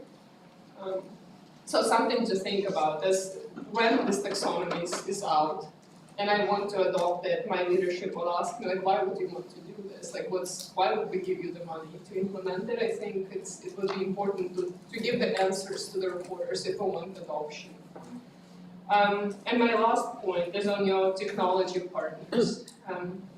I'm going through a software implementation now with one of the GRI licensed companies now. They have asked us, do you want it to be ESRS sort of friendly and produce ESRS reports? Do you want it to help you with your CDP disclosure? They have not asked me whether I wanted to create a GRI report. So I think it's important perhaps not to wait until the October release of the taxonomy, but talk to them now and have them prepare for it. Because if they're implementing their software for large companies, they need to be ideally prepared to do this in October when the taxonomy is live for them to offer these services. Otherwise, I think things get delayed and it's going to become difficult to remain timely on this. That's it for me, thank you. Thank you. Piers again. So on the first point around use of AI, I think that's a fantastic idea to have something hosted within the GRI environment that can also do kind of essentially some data analytics within the GRI environment. That would be fantastic. It's difficult to say that we have the capability on our own to do that, basically. So there's, again, sort of one of those areas where we would need to probably draw on capability and expertise of others in order to help enable that. But I mean, you know, these are the kind of ideas that we're bouncing around, and that if we can find the right partner to work with, I think we would be very, very open to, basically. Question 2 about adoption. Yes, absolutely. It is core, is essential to the success of this entire project. I think a number of the things that you mentioned are very relevant to the adoption. First, as you say, I mean, what we would like to see, I suppose, is sort of transposing into digital reporting of that entire sort of virtuous thread through from your impact reporting to start off with through to your assessment of risks and opportunities and your financial reporting eventually. As you know, reporting does shift towards digital in some ways, I think it's going to be important that we provide tools for those reporters who are already reporting using GRI to also be able to transition as easily as possible towards digital reporting on the basis of what they're already doing, basically. So, you know, the first element around adoption is helping to ensure continuity in terms of what reporters are already doing. whilst bringing on this new kind of functionality around digital reporting. There are definitely other things that we are considering in the adoption space. Yes, the whole mappings between different standards is really important, and I think, not just the reporters themselves, but to, again, software companies, for example, who actually will be doing this anyway, will be trying to map between GRI and other standards in the way in which they build their tools. If they can have an authoritative basis on which to do that, that would be incredibly valuable and would help to enable that interoperability element. There's something around access to data, of course, which could be extremely valuable to reporters themselves, but then also to others who wish to integrate the taxonomy into, again, data products or whatever, and also the facilitation of the flow of information between different people within, or different actors within the actual market, as it were. Again, this is all a little bit kind of thinking ahead. We can't necessarily do all of this yet, but these are things that we want to be able to explore. And then I had one more thing I wanted to mention, but now I've forgotten it, I apologise. So I'll move on to question 3, which is around the technology ventures. And again, yes, absolutely. We started engaging, we actually started engaging last year with existing license partners with GRI. We haven't done a more open call for engagement yet, but partly that's because we want to get this right. So at the moment we're focusing we've focused our attention mostly on engaging existing license partners. We have a number of license partners who have already indicated they want to be early adopters. And one of the key things for us is to understand how to best to work with them to make sure that they can onboard digital reporting as effectively as possible. And otherwise, it will then be a sort of case of seeing how the market reacts to there being digital reporting available using GRI, and how we can respond to that as well. Actually, if I can just very briefly, sorry, just go back to question 2 about adoption one more time. I think it will be important for us to think about how we recognise, I suppose, reporters who we can validate in some way that they're actually reporting in accordance. We haven't really had a mechanism to do that in the past. Now that we potentially have a mechanism to validate, at least at a high level, that somebody is fulfilling the requirements for reporting in accordance, should we be recognising that, for example, and actually making that something for a company to be proud of? I think we should. Great, thank you both. We're just coming up on time, so we'll take 1 or 2 more questions, and very briefly. I think I saw Galia, or was it Tomu first? Go ahead. Hi, Tomu Machiba. Thank you very much for your presentation. Maybe Peter already asked about this, but I need a bit of clarification about this repository ideas, which is quite interesting. Are you kind of setting up one single database for users, or like is this something this sustainable innovation lab is working on? The second question about what to do with the non-English languages, and particularly the other language could be nuanced or depending on legislation. For instance, example about public company and non-public company, then it might be in even like same language, for instance Chinese, and depending on the country, might be different terminology for framework. So how to go? Thank you. Piers again. So on the data side, again, we're sort of advancing this at stages. We have what we would like to achieve, and then what is possible, as it were, for us to achieve. And much of what we would like to achieve, we can only do so through partnership, as it were. So the first stage, the first release for this year, we will have the means to capture that information and capture that data. We are not at the moment saying that we will be able to provide a full database. We have the means with which to actually collect that information and start making use of it. How we then, organise that and manage that as a database, we haven't sort of set out completely yet, and we don't necessarily. We need to work a little bit more on that, basically.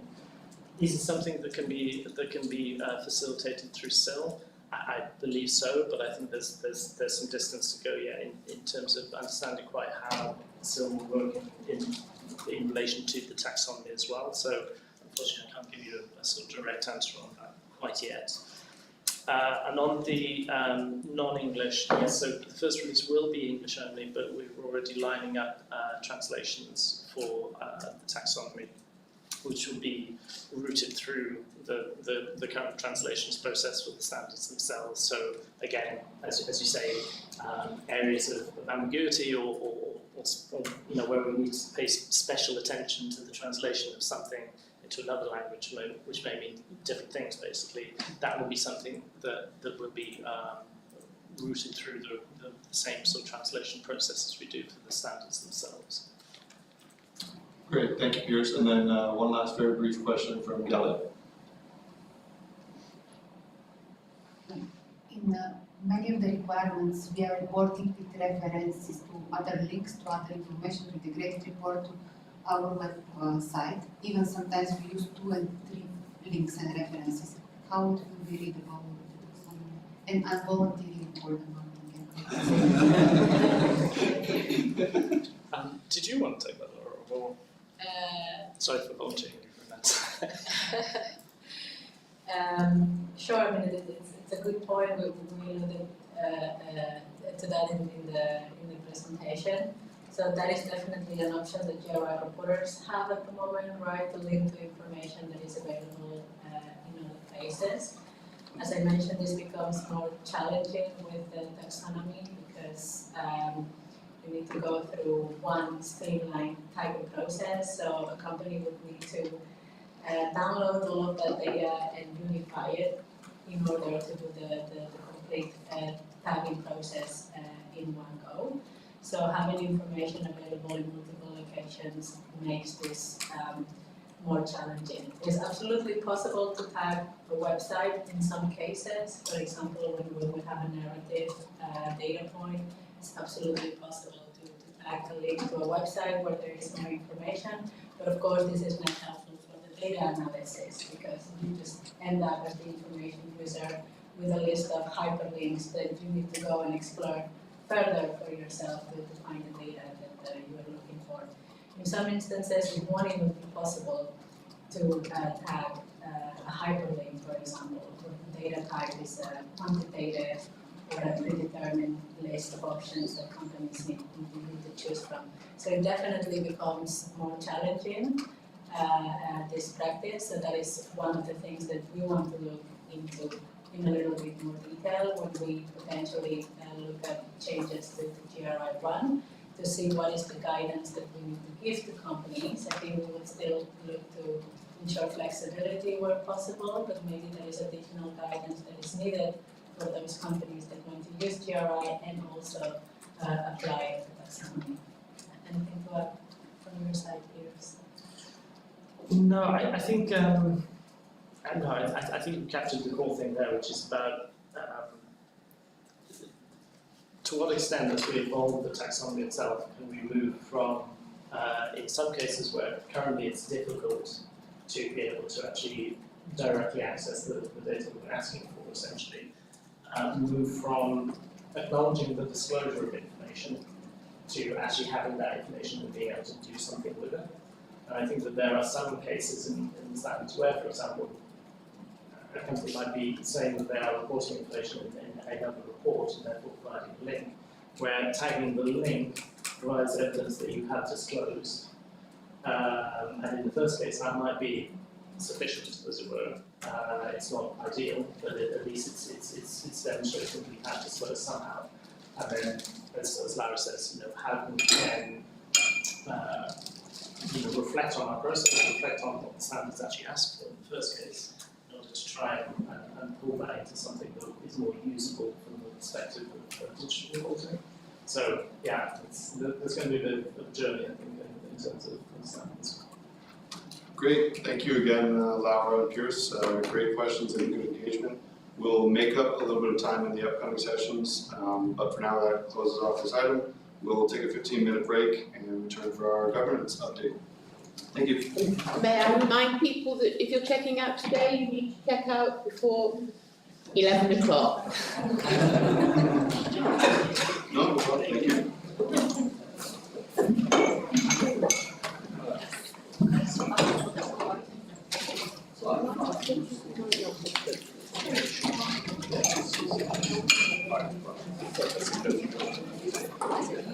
So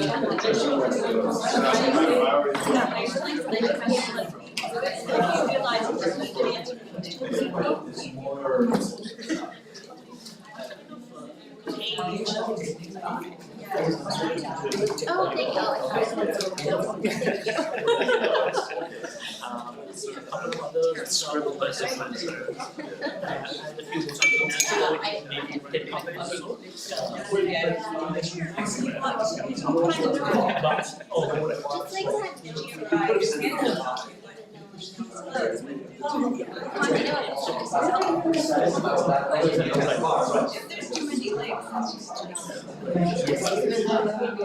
In general, yeah.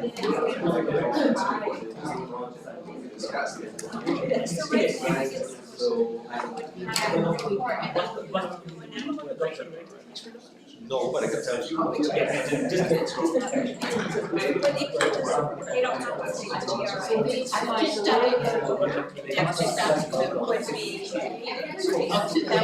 Take a step out. They're going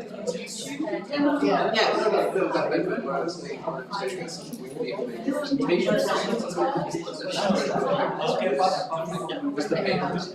Right now I'm focused to get the papers. Everything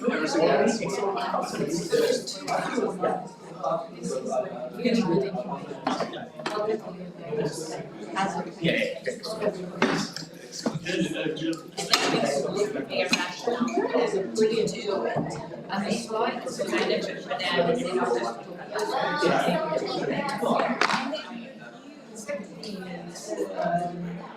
it just feels a bit passive. It's quite difficult to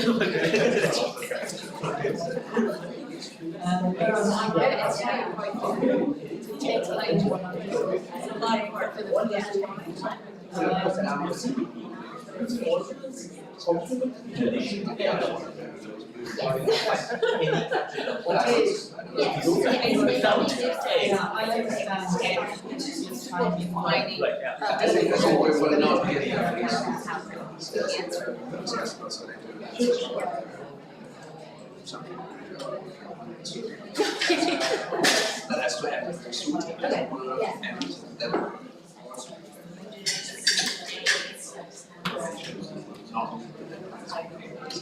Well, we can talk about this new application. I really. Which one?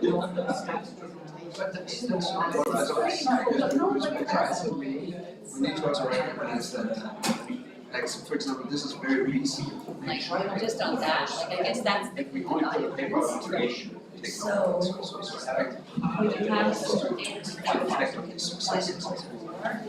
we can still do that. Exactly. I just think this doesn't make clear. I think the GSSB definitely.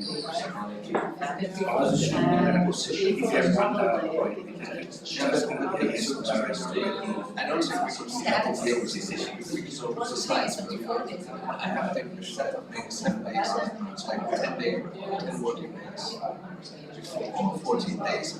So we have Even for public experiments, I use the kind of data. There's so complexity.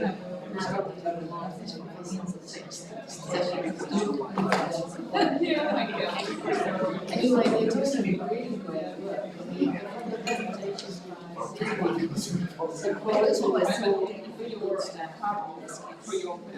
Yeah, I see. Like a little bit friendly, this is going to be real. We're going to touch on that question. Reviewed by the organizations, 20 of them. Yeah, so this is like they've just posted a couple of consultations with the experts. They depend on these regulators. And they were not being used. That's how the opportunity is. Software companies, they say, we now provide value to our GI reporting, they can do GI taxonomy, and then also the other stuff. That would be less possible. But That's good. Yeah. But Anna is right, this is of course also an investment. So that's why I'm very keen on that links with the license. Because the more key license start, it's all this. Yeah, it's just technical, but it doesn't matter to you. And this is just an output. Then that's okay. The cost is dramatic. Most of our software partners is no cost to the client. If you have the software page already, it's just basically a take up. Thanks again, Peter. Yeah. Oh, yeah, exactly. Yeah, that's right. Yeah, no, it's really interesting. Okay, one question I had 4 or 5 years ago. They have to accept that. So practically speaking, if you're like an SME, you're just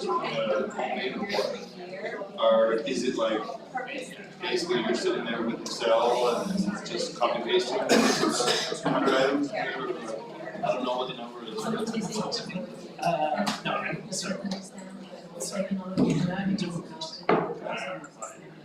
Yeah, putting aside like a lot of like the software solution, if you're just like an SME, probably that's what it looks like. You can provide more structure into the design.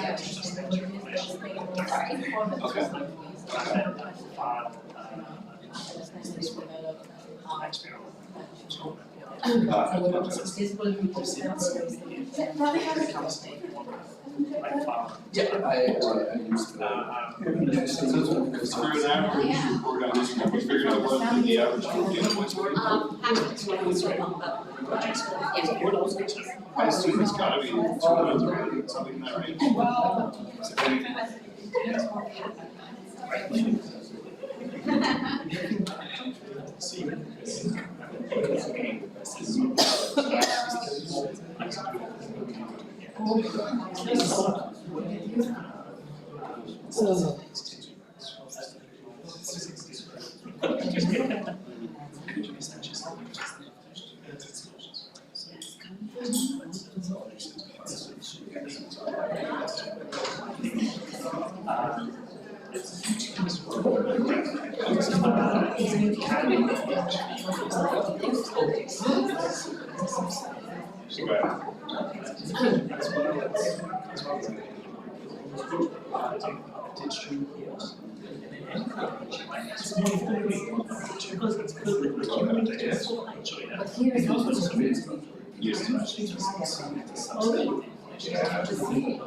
And then it's obvious to me that the report will be forward to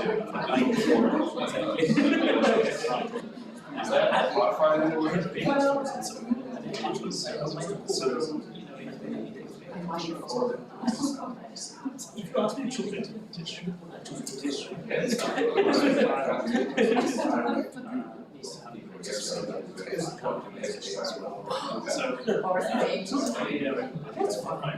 Well, you know, like contract language, if the proposal and the RFC disagree, the proposal is something like that's what's going to give, if there's any discrepancy or disagreement with the report and the digital report, I assume it's the report. And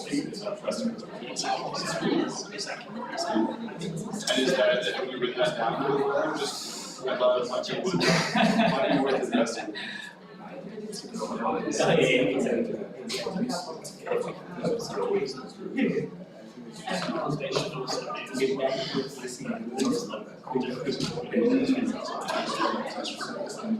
But some differences are like our super edge. So like there would necessarily be differences in performance.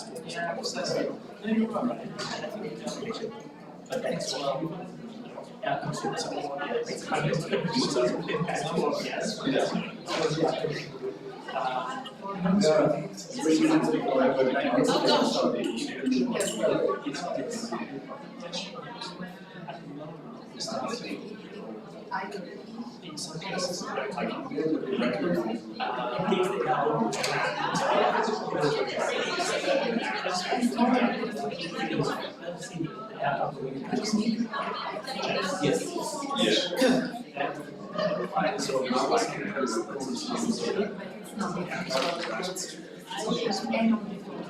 that was great.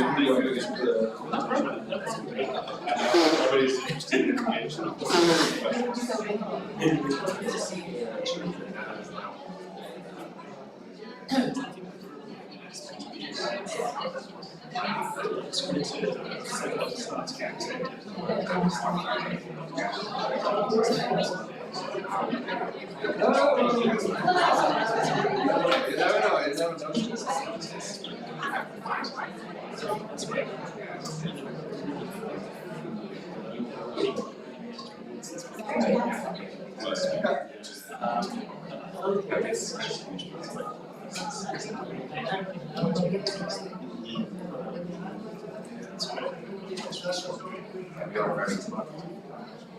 Yes. Yeah. That's good.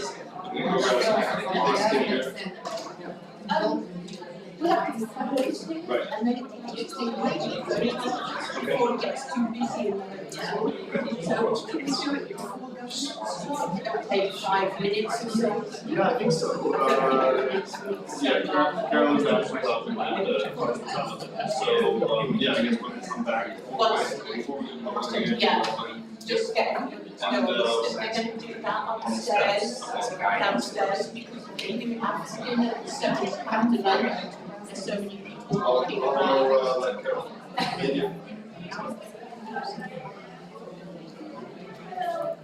Looks like Rebecca is not here today. She's not?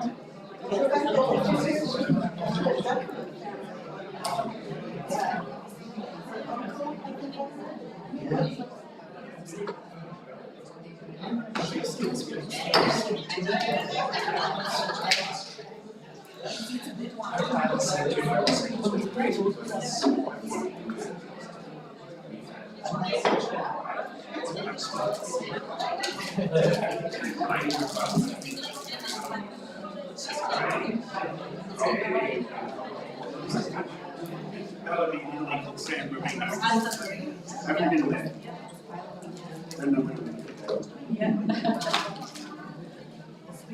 Went to Liechtenstein last October. And that's been out the way I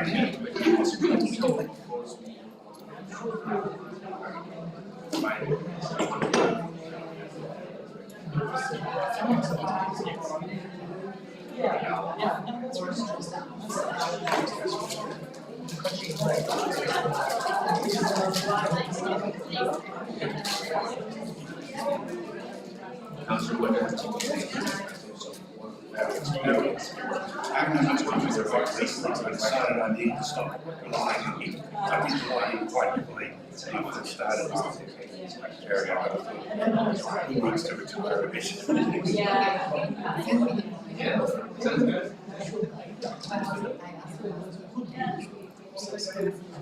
And that's it.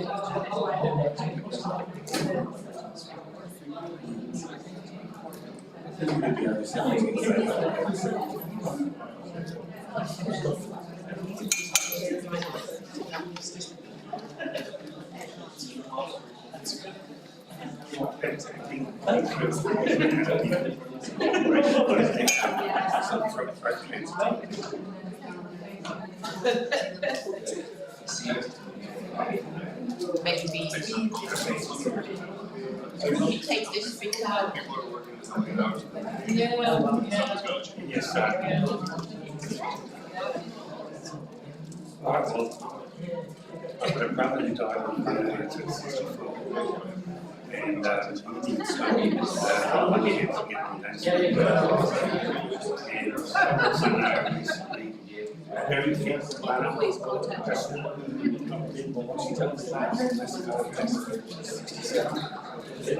just retired. Yeah. It's not, obviously, whilst there's a correlation with that, some people just have a predisposition, they've got a genetic built-in fault through their heart, or their brain, they get some stroke.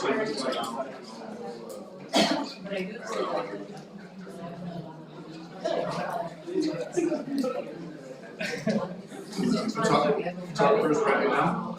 Yeah, it's ready when we're ready. I think we said we'd rather do it now than after lunch because it's too busy in the hotel. People don't figure out when now it's still quiet. So maybe we'll do all of this now. Thank you. Thank you. Yeah, everyone to Well, go down now. Are we together? Yeah. Guys, we're going to have a group photo taken, so if you can make your way down that's a to good the question bottom for of the volunteers. stairs. So we're going to have a nice background. Now, did you hear that?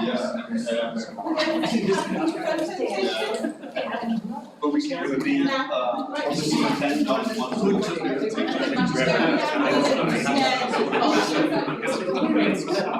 Okay. Thank you for making that. I actually asked in the notes recently, which I forgot, From the pictures, guys, pictures. and it's been treated as steroids. This one's not steroids, but no, it's quite some nonsense.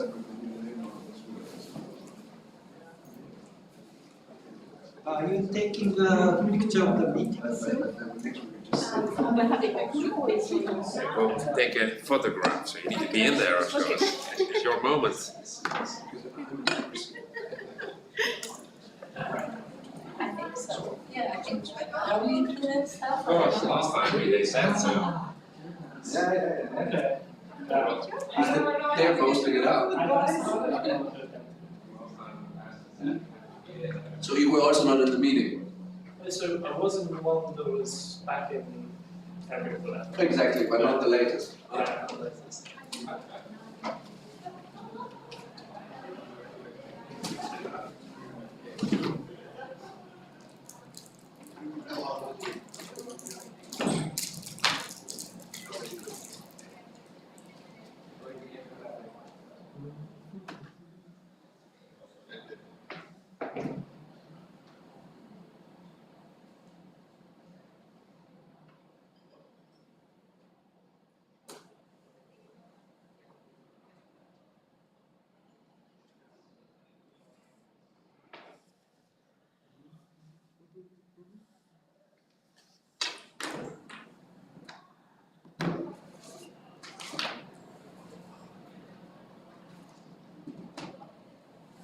Do we have more of these things? More of them. It's just, I don't know how many I can steal. But you can still too much shit. There are whole tables. I don't know if Lily has more. I believe she does.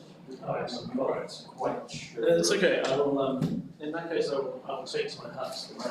Oh, yeah. If it's the X, we have some more here. Perfect, there you go.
Thought I was gonna be the last in the room, but I guess I got the timing wrong.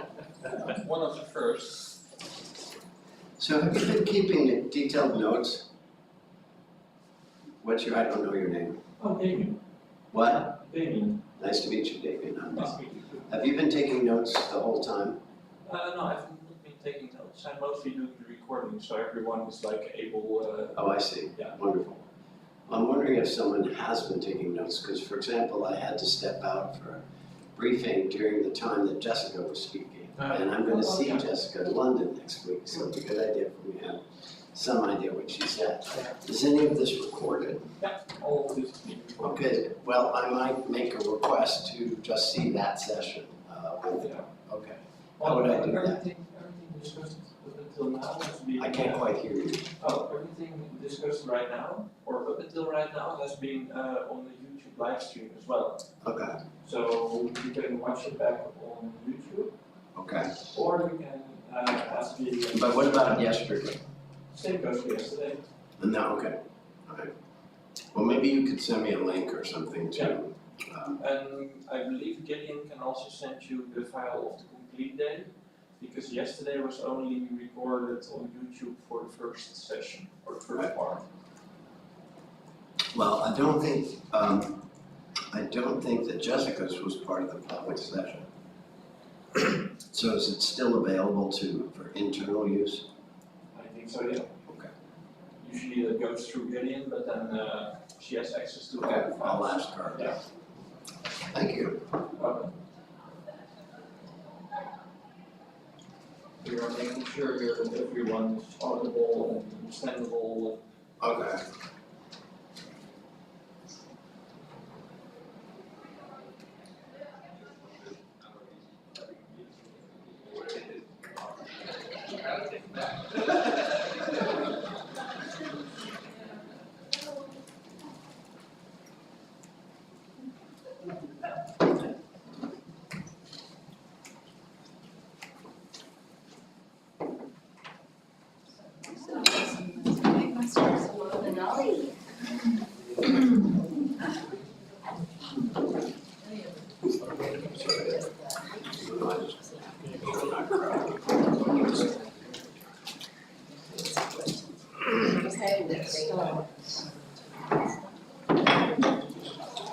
So now we are running 25 minutes late. We have time to catch up because people have to leave on time. I assume we're not being recorded just yet, we're not? No recording. No, okay. So we need to put the focus on discussions rather than presentations in the next couple of sessions, please. So that we get the input from the GSSB members as much as possible. We all know what the TORs say in the due process protocol, so that should be straightforward. Yeah.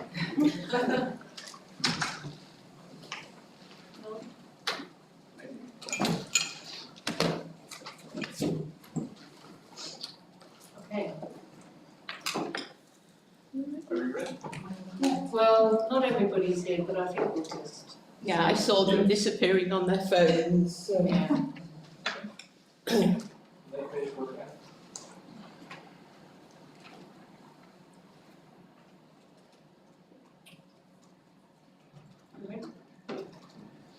Okay, welcome back from break, everybody. The next section is our governance update, and I think Bastian and Jessica Fadi are leading this. Who's kicking off? Yes, this is Bastian. I can kick us off on this. This is a follow-up to the earlier conversation we had on the governance updates that have been underway for quite some time. The supervisory board and the management board are working through the different bylaws of the overall institution, and are now in the next instance focused on reviewing the GSB TOR, the due process protocol, and the DPOC TOR. Jessica will explain in a moment how this process will unfold and what you your engagement moments are.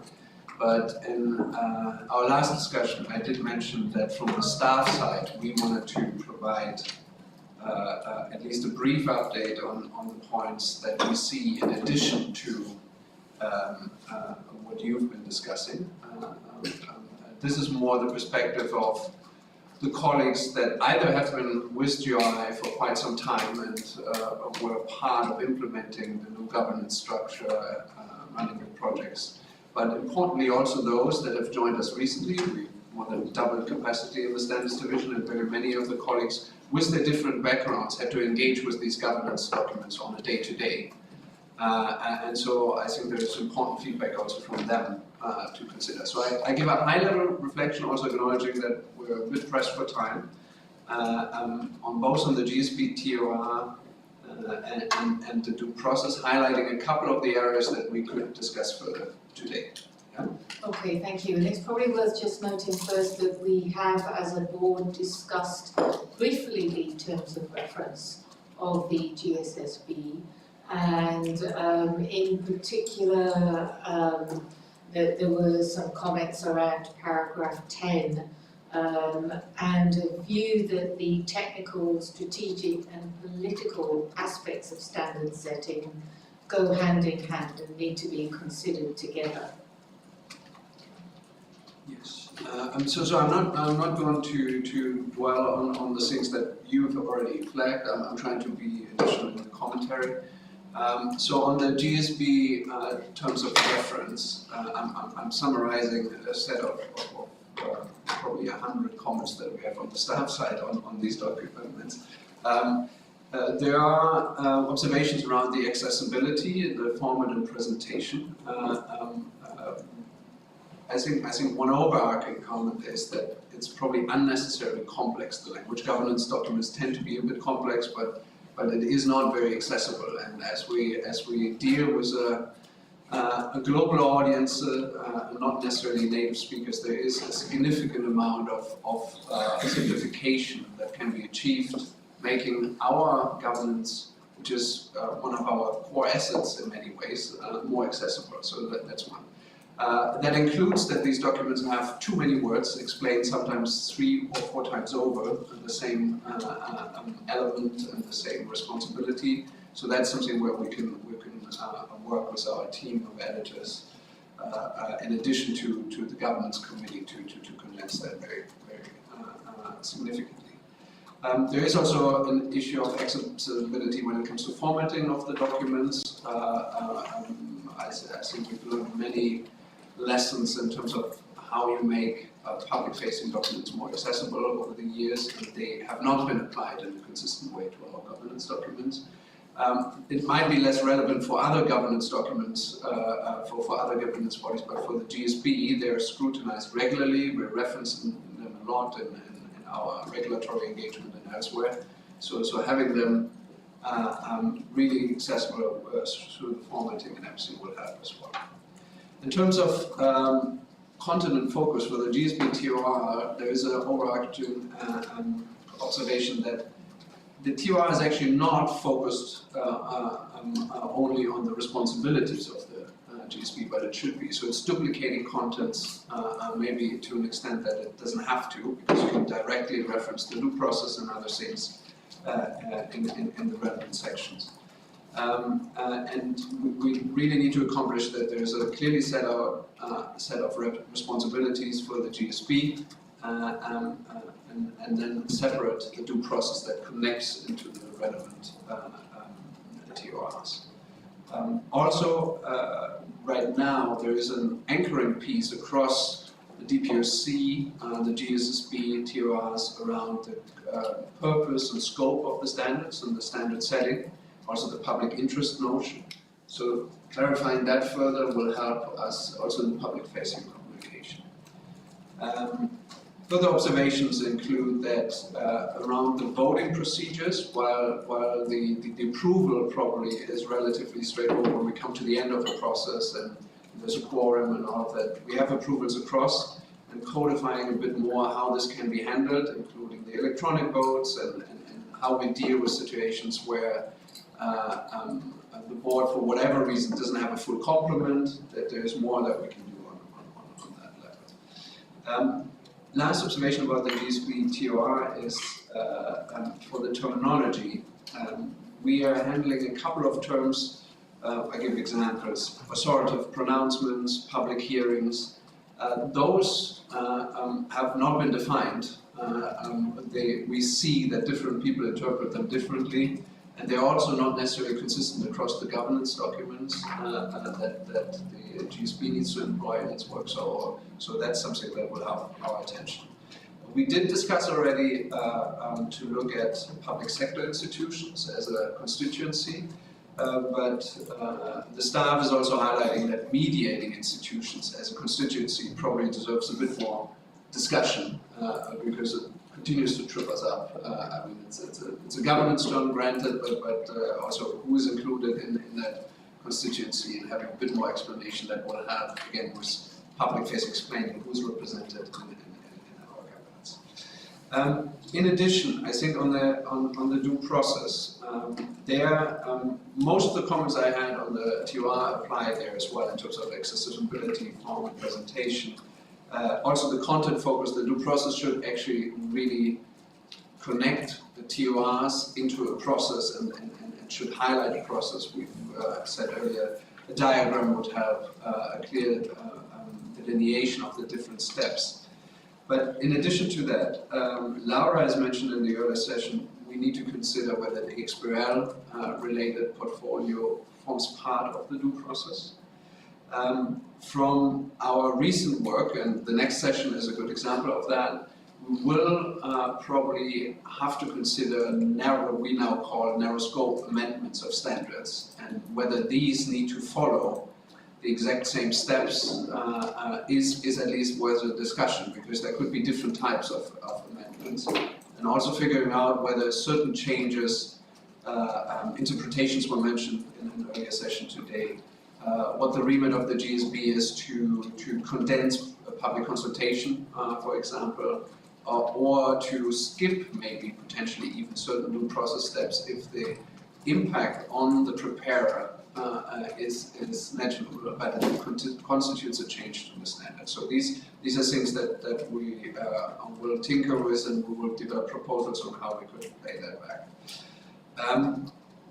Then there is a whole new set of standards projects that will come to us, and that has to do with the increased capacity that we have. We are currently in the process of reviewing more than 20 of the existing standards, and we're adding new standards at the same time. And that means that there are the interlinkages between standards that deserve own projects.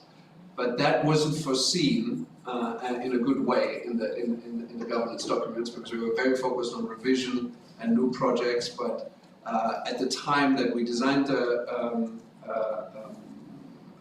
governance documents, we didn't even have the modular structure confirmed yet. So all of this is coming together now, and that aspect from the staff side will also require particular attention. Just to stay on that theme for one moment, what we've observed is, of course, we've now introduced a new topic standard. We need to bring that back into sector standards that have also been introduced in the last years. That could be the other way around also, in terms of where contents need to be represented. But of course, these standards have your approval, and going through public consultation and all of that, we need to consider how much time we want, energy we want to spend on this, where things have been approved and they can fall in place relatively swiftly. But it needs to, of course, be represented in the due process.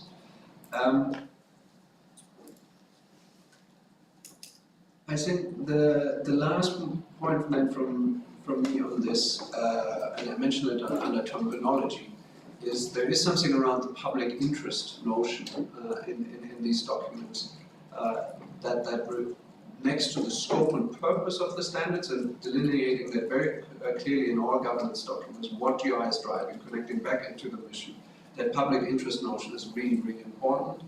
And as it's currently constituted, is probably not conducive to explanation to third parties what that exactly means. It's a bit convoluted, and so spending time on this, also if there are GSB members that have a background in this, on explaining this concept better and in more concise terms, that would be very helpful, I think, for the governance committee as well. I leave it at that. This is a high-level summary again, where we've marked up these documents. This will be provided into the process as well, and then Jessica can maybe explain how we go about this before we enter the discussion. Yes, so we did already provide the initial comments from the last GSSB meeting to the Governance and Strategy Committee. So we'll also provide these additional comments from the Standards Division.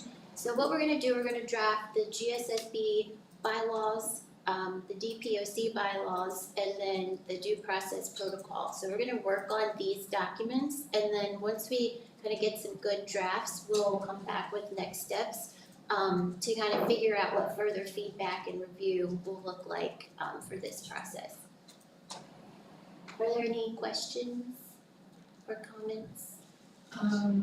Well, I have one. This is Carol. We've been talking about staff comments here. The GSSB have also looked at these documents, particularly the terms of reference. We would like to see any amendments, any suggested amendments coming back here before they go anywhere else. Okay, we can look at that. I'll look at that. It's just, it depends how we go about drafting, because sometimes it's easier. There's 3 different documents and we need to make sure that they all are consistent with each other. So we're gonna have to take a look at all 3 holistically to draft them. So it might be a little difficult to then come back with amendments, but we can figure out the right approach for that to make sure the GSSB can take a look at the potential changes.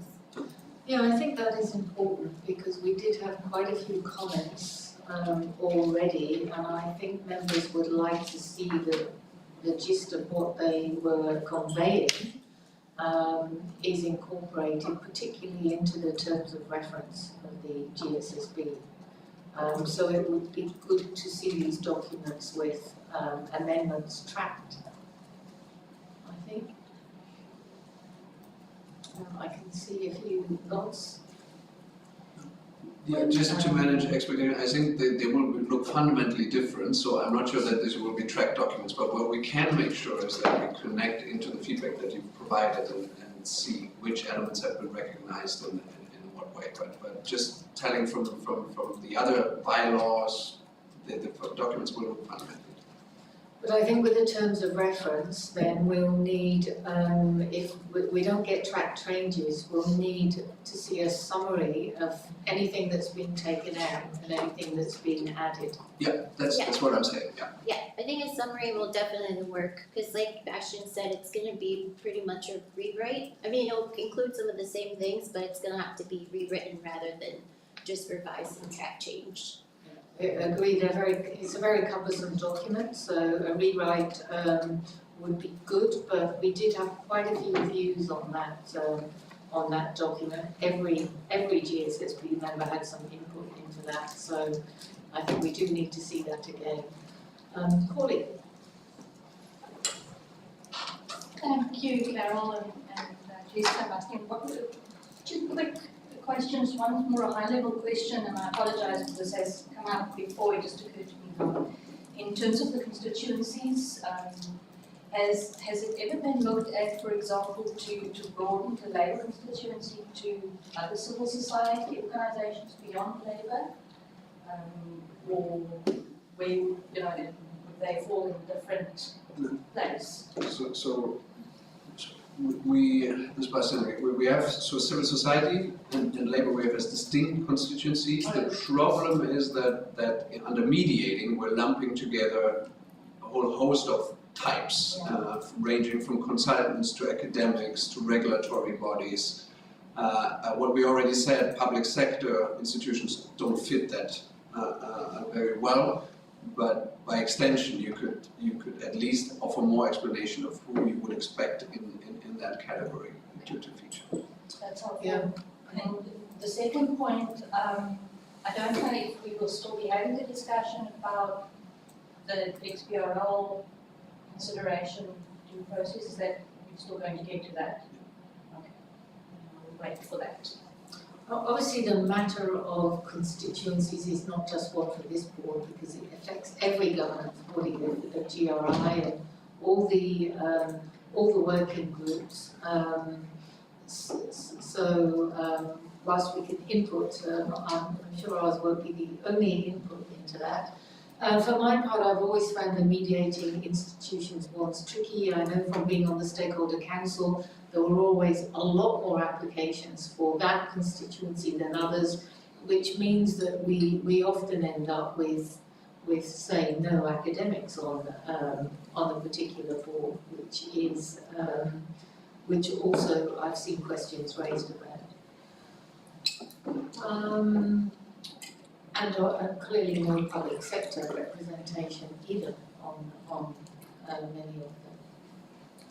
Are there any other comments on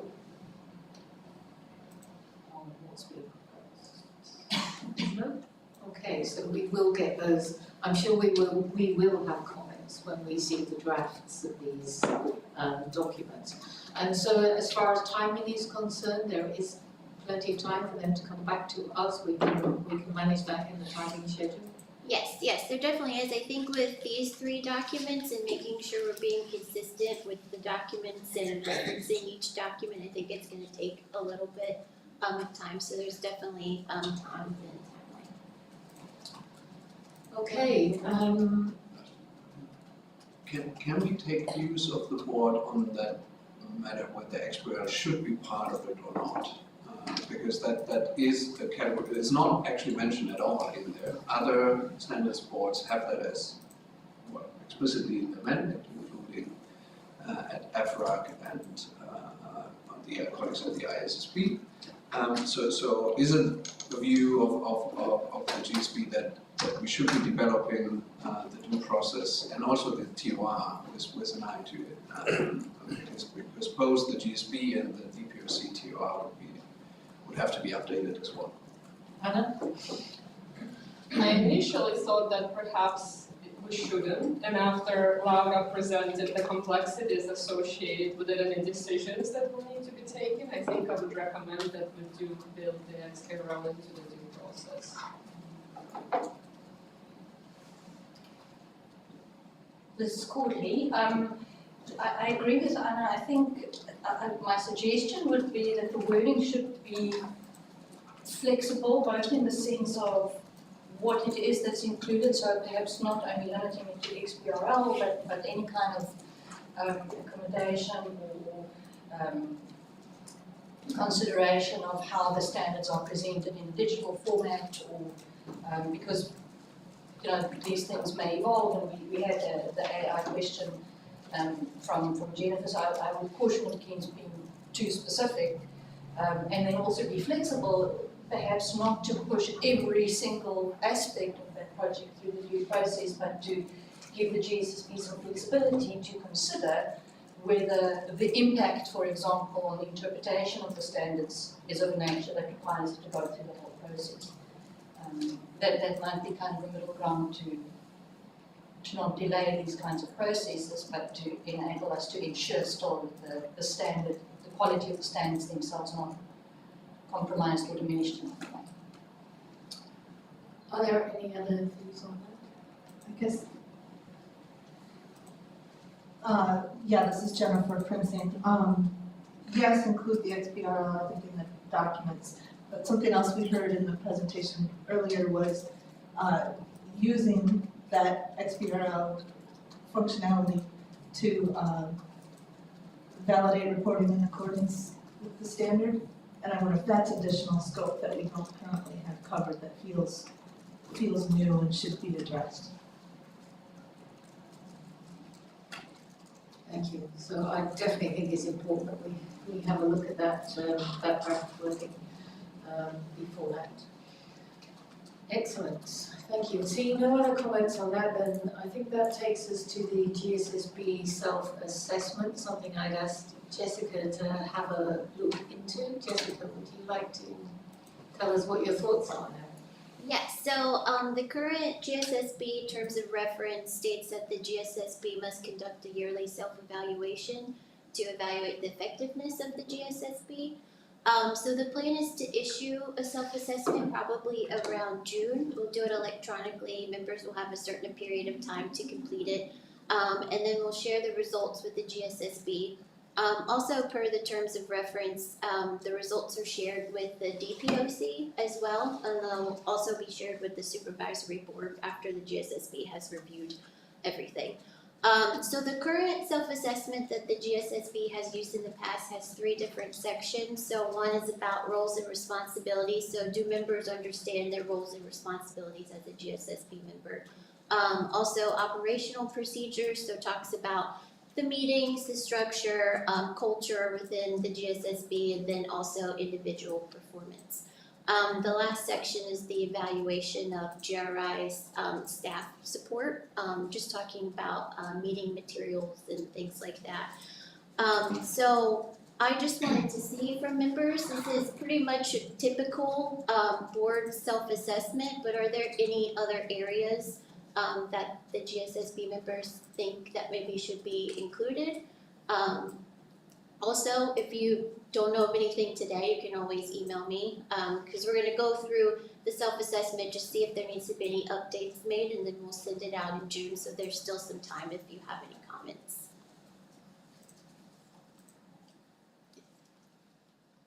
Hi, this is Deborah Ying. I just have one question, I guess, just a clarification. So we would each do our own assessment of the GSSB, and it goes back to you to compile versus us doing a group session? Correct, yes.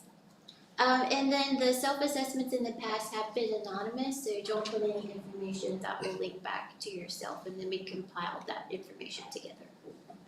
So it's always been done sort of that way, because on other boards, we've kind of done it as a group, so.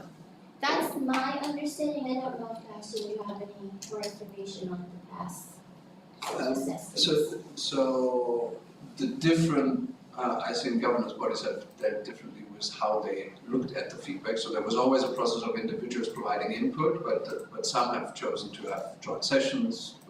So that's entirely, I think, your prerogative to decide how you want to deal with it. But definitely playing it back to all of you, and then we could have a separate session to go over this. That's possible. Just a comment from me, I think doing it in the way, if I understood you right, Deborah, doing it in the way you mentioned would sort of make anonymity impossible. So I wonder if, personally, I would lean toward the current format to try and get the most honest feedback, but I don't know what are the views of folks on the board. Maybe Deborah, you could describe how you think that process would work, or would work?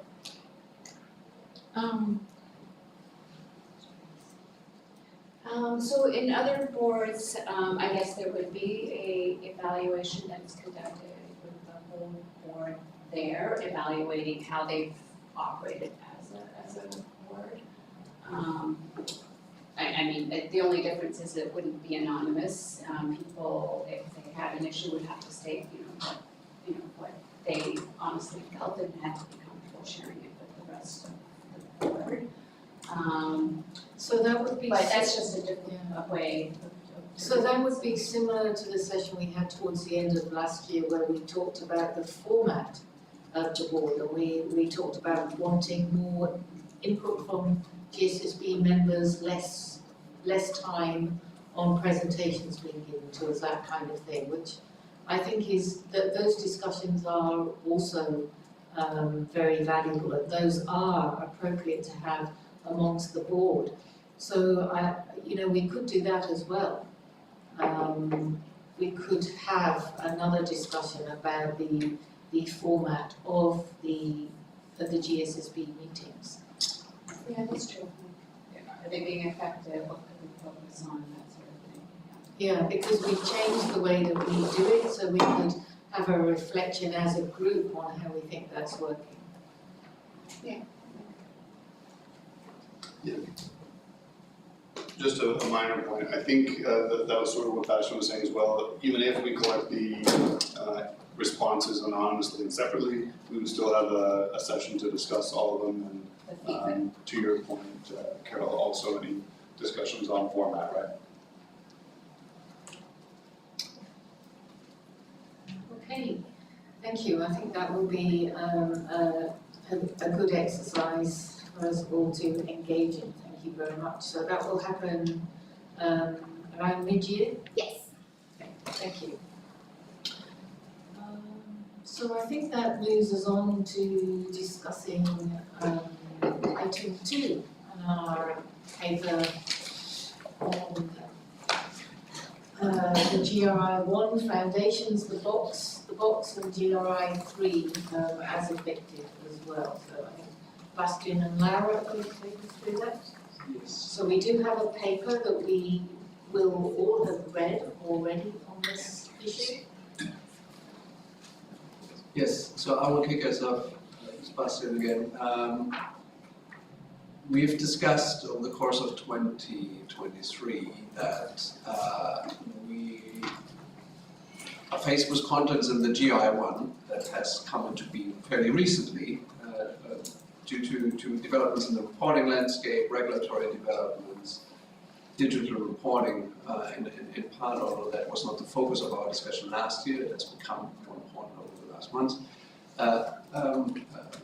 It might necessitate an update of contents that explain how the GRI standards relate to other developments.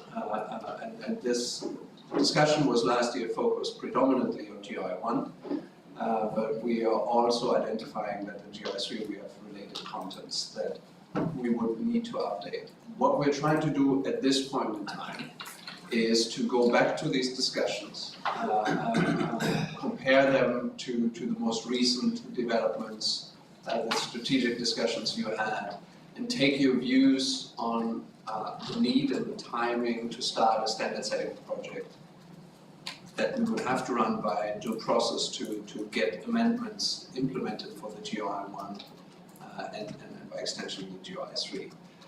So we're going back, as you've seen in the paper, to contents that you've discussed before. We're asking for further input. And what we're trying to achieve is to get to a decision point, maybe not this meeting, but certainly in one of the next meetings, to say, are we preparing for a standard setting project and what is the envisioned timeline? And Laura has prepared a couple of slides to walk us through the main elements of this, and then we can open up for a discussion.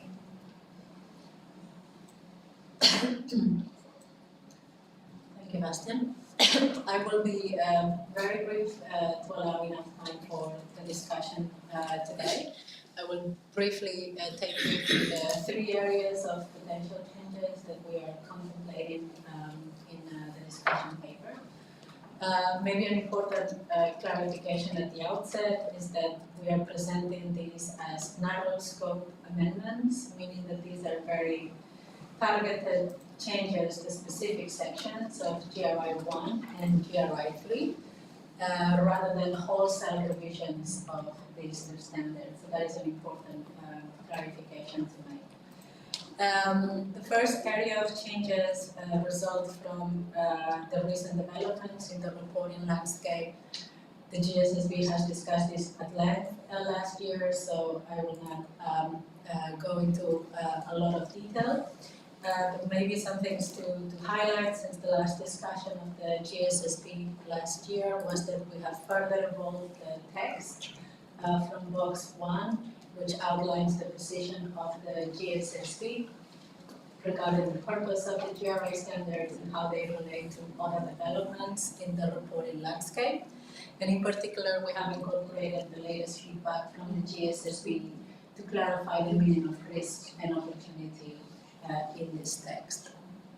Also important to clarify that in this set of changes, we will not only be looking to update box 1, but also quite a few other sections of GRI1 that dive into the purpose of the standards, who the users are, including investors, and what is the link to financial reporting. So potentially a whole set of interrelated changes that come back in different sections in GRI 1. As Bastian mentioned, GRI 3 is also included in the scope, only for the reason that box 1 is also included in GRI 3, but that is the only change that we will be contemplating for the moment with regards to GRI 3. The other set of changes covered in the paper have to do with the recent developments in the regulatory space.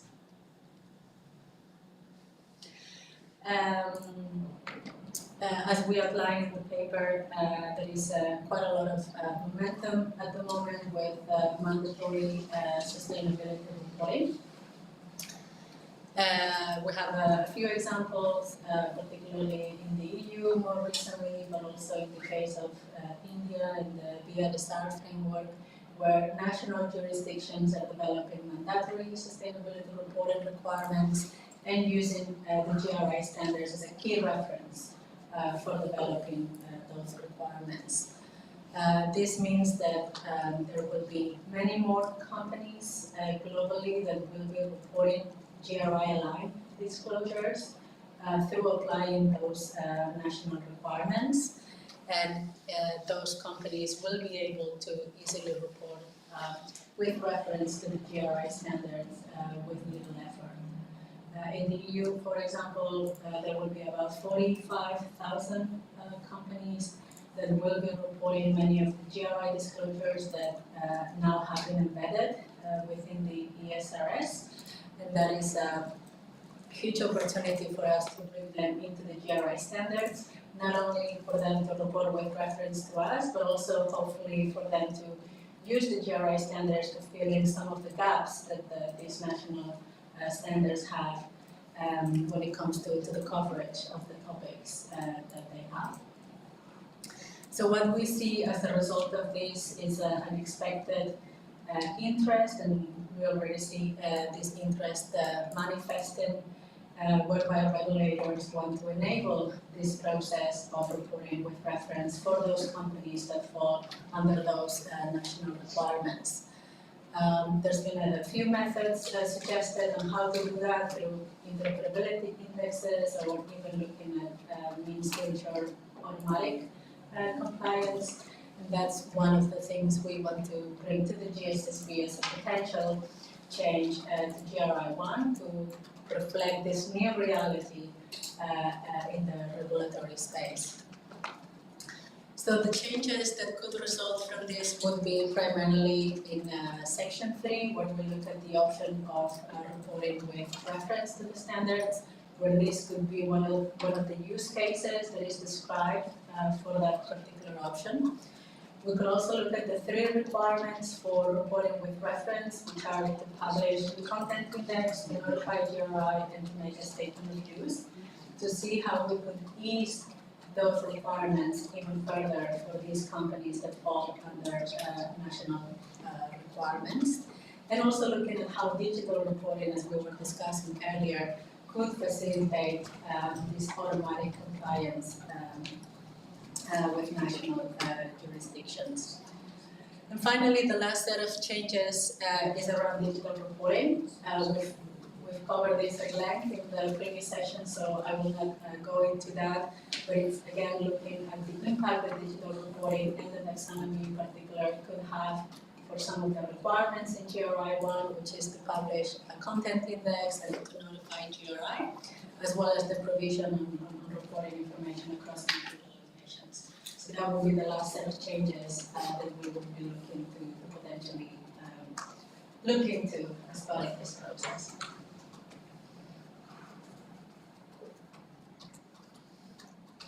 Thank you, Lara. I enjoyed reading this paper. It took into account our earlier comments very well. Thank you. I'm sure people will have some questions and comments, and while they're thinking about them, can I ask what it is you're thinking around changing the purpose and the users of GRI standards? I don't think we will be changing the purpose for the users, but in those sections we use language that is also included in box 1, which we are now amending. So it's a matter of consistency in terms of the framing and the terminology that we use. Got it, yeah, thank you.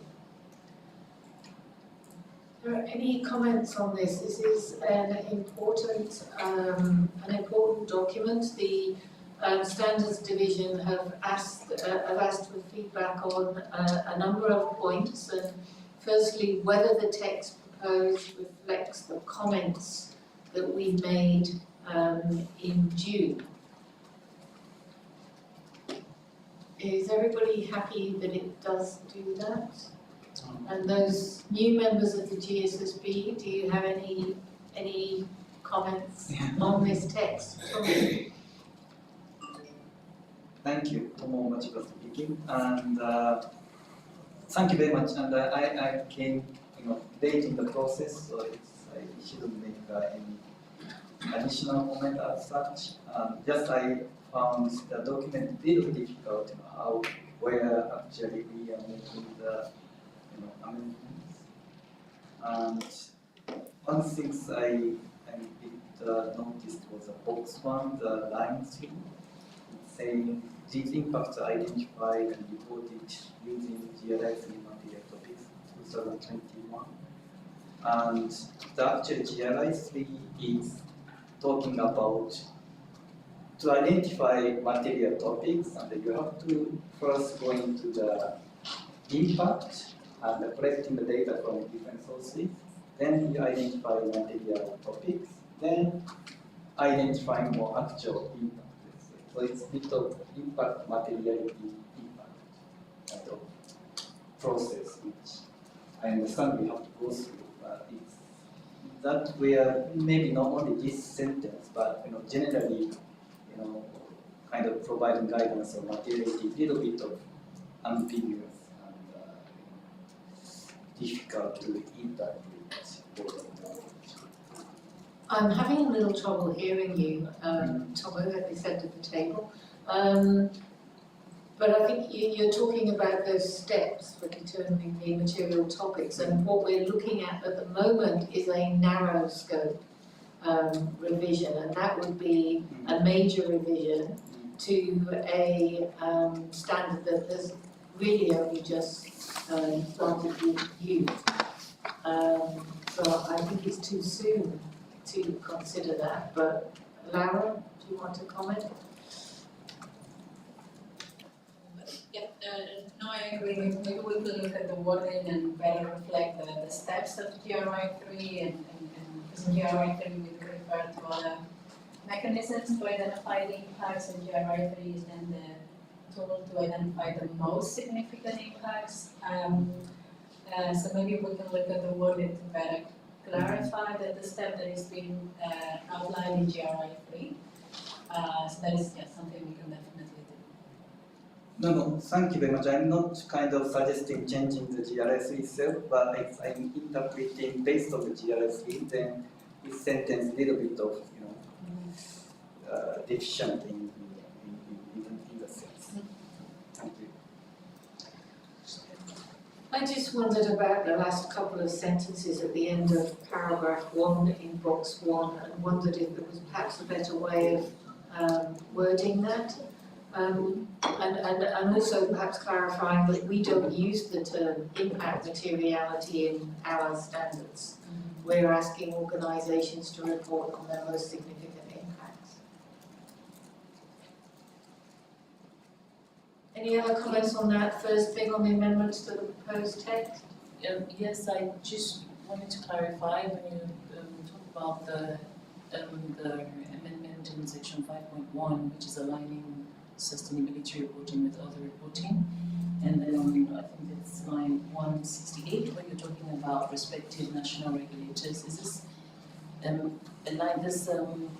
alignment, this index, interoperability index, with reference to national regulators or with other reporting frameworks?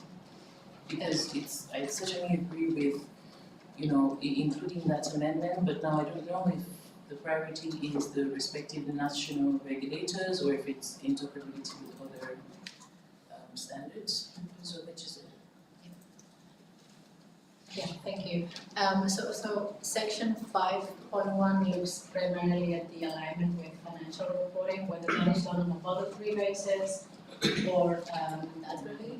And it looks at aligning the scope of reporting in terms of the entities that are covered and also the timing of publishing the information. So this section is a little bit more general, but at the moment we're currently distinguishing between sustainability reporting in the sense of impact materiality versus financial reporting, and there is a bit of clarification around terminology that we need to do there to ensure that we also capture sustainability related information on risks and opportunities. So that was the main reason for bringing section 5.1 here, again an issue of scope and terminology when we refer to financial reporting. Does that clarify the question? No, I guess I meant that, you know, in terms of digital reporting, you know, is the focus national regulators, you know, having the interoperability index, you know, to support the national regulations or other reporting frameworks? I think both will be in scope. Because I'm looking at the line 168 and I just wanted to know if that is reflective of frameworks or national regulators. Oh, I see. The second set of changes that we are contemplating. Well, the primary purpose would be with the national requirements or mandatory requirements for reporting sustainability information. In terms of how we want to enable reporting with reference to the GRI standards. When it comes to digital reporting and interoperability, there we can, of course, consider a broader set of frameworks.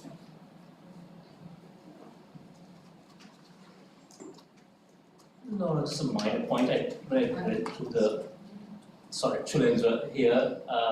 Laura, just a question on the text.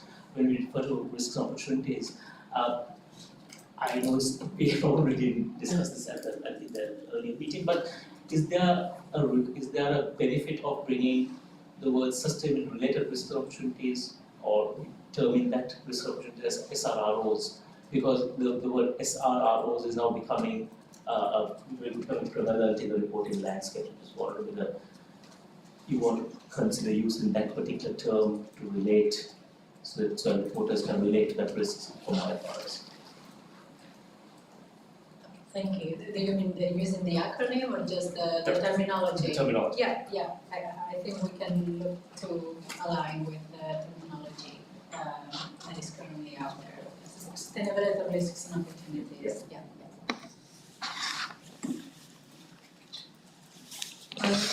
Thank you, Chilendra, and it is a little before him. One of the other things that the Standards Division have asked for comment on is whether any specific jurisdictional developments should be referenced in this text. And I think it would be useful for you at this stage to have any views on that from the GSSB.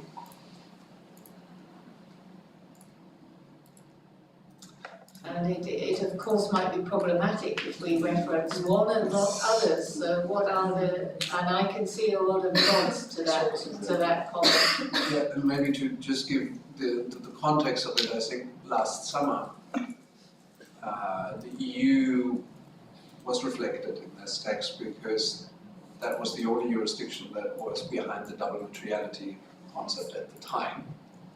And I think it was more a function of highlighting that this was now part of regulation, double materiality. Now there are more jurisdictions that acknowledge this, and so this has moved on. And I would just, from our experience also with regulatory engagement we do, I think it's important that we're not highlighting one over the other, so that's not taking away the importance of an individual development, but it's more from a global perspective. And I think we've seen from the notes that the members agree with that. I don't see any dissent there at whole in terms of not referencing specific jurisdictions, given that there are going to be increasing changes in the regulatory field. The other comment that the other area that the Standards Division have asked about is whether there are any other areas of GRI1 and GRI3 that might need updating because of changes in the reporting landscape, and bearing in mind that we're looking at a narrow scope revision here. Are there any other areas? No. I know it's not a narrow scope. I know it's not a narrow scope, Carol, but I'd just like to say that I'd love to see 3-2 being extended to our research opportunities, but I understand it's not a narrow scope. Sorry, could you? Yeah, and in terms of GRI3 updates, I would personally like to see GRI3-2 getting extended from a list of impacts to also ask the reporters to report what the risk opportunities arising from those impacts are. But I understand that's not a narrow scope. And I think first of all that we need to press on with the guidance that we've agreed that we will develop on how organisations determine the risks and opportunities that arise from their most significant impacts. And that's something on the schedule with many other things. And we'll be talking about the schedule after lunch, so we can find out more about where that's at after lunch. Any other thoughts on this this paper? Any other comments? Okay, so we will bring that particular discussion on this paper to a close. Unless, Bastian, you want to say something else? Yeah, so there are other areas that we highlighted in terms of whether do we want to take comments on those as well, because there is some additional areas. Okay. Yes, so reporting with reference, and also the digital reporting aspect, whether there's any additional reflection. But importantly, also this point about the timing of this project, whether there is a comfort level with the GSSB that we actually develop now a project proposal, and it is the right time now to move into public consultation in the not so distant future to actually, because we'll have to go through the process even with a narrow scope amendment, yes, everything will continue to evolve, but we've observed certain trends now and we feel that we can reflect them back into the GRI1 and by extension GRI3. That's the staff perspective. Okay, so we're asking now whether we want to change the with reference to requirements. There is some reference to that in this paper. Are we able to put the with reference requirements, the current ones, up on the screen? We can try.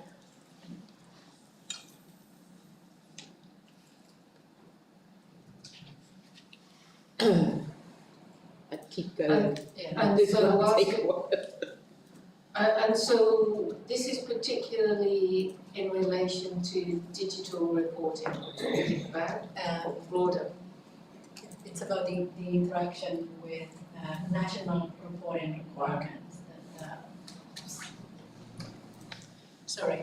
What we're covering here is how we can enable for those companies that are required under a specific jurisdiction to report on sustainability information that is based on the GRI standards or is aligned with the GRI standards. How we can enable those companies that need to comply with the regulatory mandate to also continue or start reporting with reference to the GRI standards. So one is to acknowledge the relevance of the GRI standards for these companies, particularly in terms of providing additional topic areas that are not covered by those jurisdictions. But also, is there anything that we can do to alleviate the requirements for reporting with reference for those companies? How can we make the process as easy as possible to ensure adoption? So we have talked in the past about having a sort of content index for specific jurisdictions, have we not? Whereby it has the GRI content index and the jurisdictional or national standard content index. Has there been any more thought on that?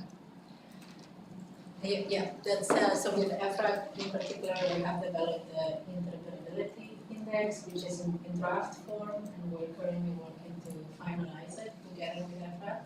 Once that is finalized, then we can look into developing templates for joint content indices. But that, of course, still requires a level of effort on the part of the company to produce that. So part of this process would be to look at how we can enable this as in a more automatic way for companies. Digital reporting could be a solution, but potentially there are other mechanisms. One could be to look at the requirements we have for the content index to ensure that there are no barriers to develop a joint content index. So that is something that we need to look at. That is possible for companies to do a joint content index and comply with our requirements. So that's something we need to look at, but there could be potentially other options where if they use our taxonomy, that could waive the requirement to do a content index potentially. So that there's different options on the table that we could look at as part of this process. So we have some business organisations here that use the content index that might have some views, and also some users of report that might have some views. I rather like the content index because it tells me where I can find all the information. And the stakeholder council may also have some views on that, so that's perhaps something that Jeff can take up with them. Sure. Thanks, Carol. I also just had a question about the way the taxonomy will practically be used. Will it basically be, 2 data points per tag, where if the tag is GHG emissions, one data point will be the value and the other data point will be the location of that value? Is that currently the plan or not?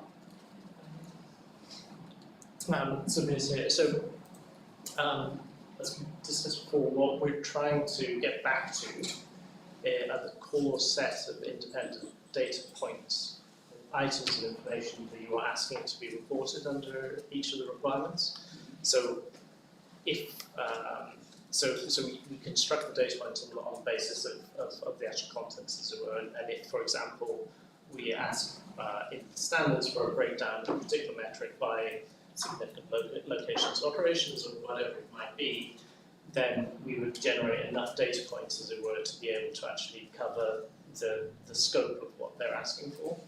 Sometimes that's defined by the user themselves, so if they have to define what their significant locations, then obviously they need to be able to input that, and then that defines how many data points they need to enter in order to fulfill that requirement.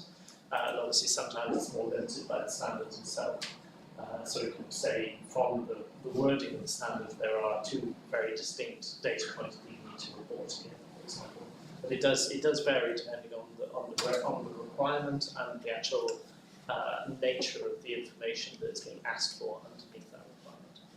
Thank you, Piers. I think maybe I didn't communicate well. What I was trying to ask was, if the data point is something very simple, number of employees, are we also tracking the location of that data point? It's in this report at this link on this page in a way that would duplicate the efforts of the current content index. Yeah, so difference between the human readable and machine readable in that case, we're not specifying a location because it's then just contained under a certain tag within the code itself. Okay. So while we can collect some of the information that is required to be reported through the content index, you can't then navigate using that except in a machine readable kind of way. Thank you. So that would imply to me that the taxonomy submission wouldn't be a perfect analog or replacement for a content index, right? So something. Unless we make the data available to the users in a way that is structured similar to a content index. In that case, it could have the same function as a content index. Thank you. I just wanted to, this is a gas one. So I guess from your responses, the taxonomy doesn't sort of alleviate the burden of using the content index, and I think quite frankly businesses, are comfortable right now with having that content index because it helps navigate through the report. So if the purpose is to alleviate for businesses that are following a regulation and still want to report in reference to GRI, then I would think that the content index would be should be adapted to the regulation rather than creating a new content index or requiring the user to adopt the taxonomy, because we want to alleviate, right, and we want to encourage them to continue to report in reference to GRI. So I guess my comment is, let's keep in mind that if the purpose is to alleviate or to encourage users to continue to report in reference to GRI, then we do not want to create an additional layer or a different kind of content index which requires special studying apart from the regulatory requirement, and we also do not want to compel the businesses to adopt the taxonomy, because that will not be alleviating the ease of reporting in reference to GRI. I don't know if that's clear. No, thank you. No, I agree. I think we're not contemplating at the moment that we will require the use of the GRI taxonomy, but under those regulations, digital filing will become mandatory. And I think what the taxonomy can enable is a more automatic transition from the national regulation to the GRI standards. So in that sense, that could be less burdensome than creating a content index, as long as the same functionalities of the content index are embedded. Yeah.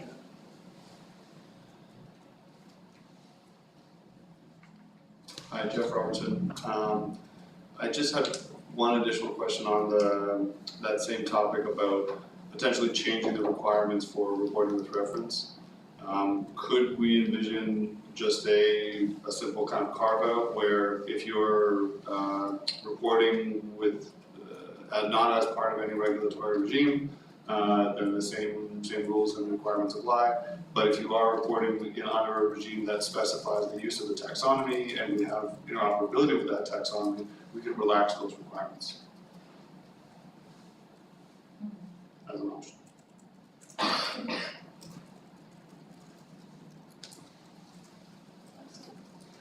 Yeah, I think what this discussion revolves around is whether we're prepared to build avenues for preparers that are faced with national level requirements that are to a high extent aligned with the GRI standards. That there's no duplication of effort in terms of signaling. That's where, and there's a new space for us. We have now fortunately achieved this level of alignment with some of the first mandatory settings that we are observing.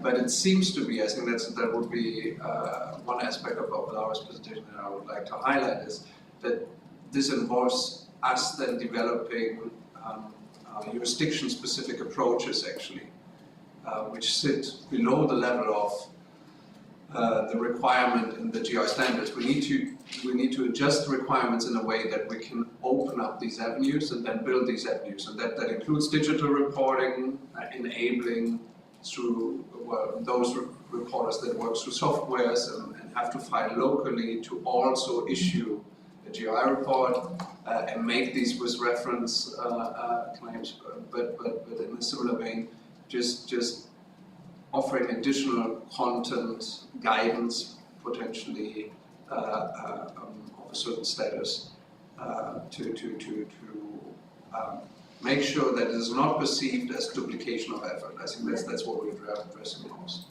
And I think one thing we can explore, we have this very close working relationship, of course, with EFRAG, where, as Laura said, we're doing a lot of work already, but also to include one or two other regulators where this overlap exists and see whether there are commonalities and how we would address that, because that would, I think, also enable us to come back to you to say, well, we're assuming an additional amount of work into our portfolio of projects by having these regulatory engagements. The last piece I just want to highlight is there's probably a prioritization in terms of how many reporters are faced with regulatory realities, and right now, in particular, the aspect of the ESRS is important to us because there is this upside of 45,000 companies, but more importantly right now there is a significant number of GI reporters also that have traditionally issued statements around the GI reporting, and they now also apply the ESRS, and we just facilitate that. I think it's a good signal to the market to say that we're aware of this complexity.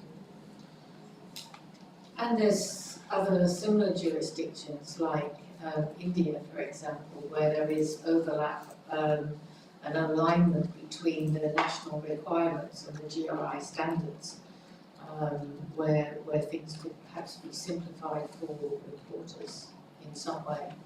So I think from what I'm hearing is there is a view that this project is needed and very timely and possibly also very urgent.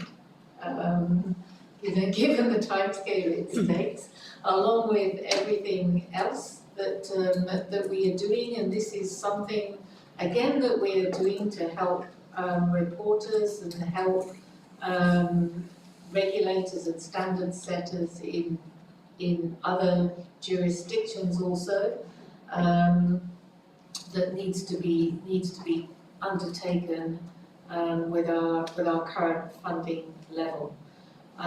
We are discussing the project proposal next, but can I get a sense from members of how urgent you think this is, and from Bastian and Laura of the timescale to complete this project?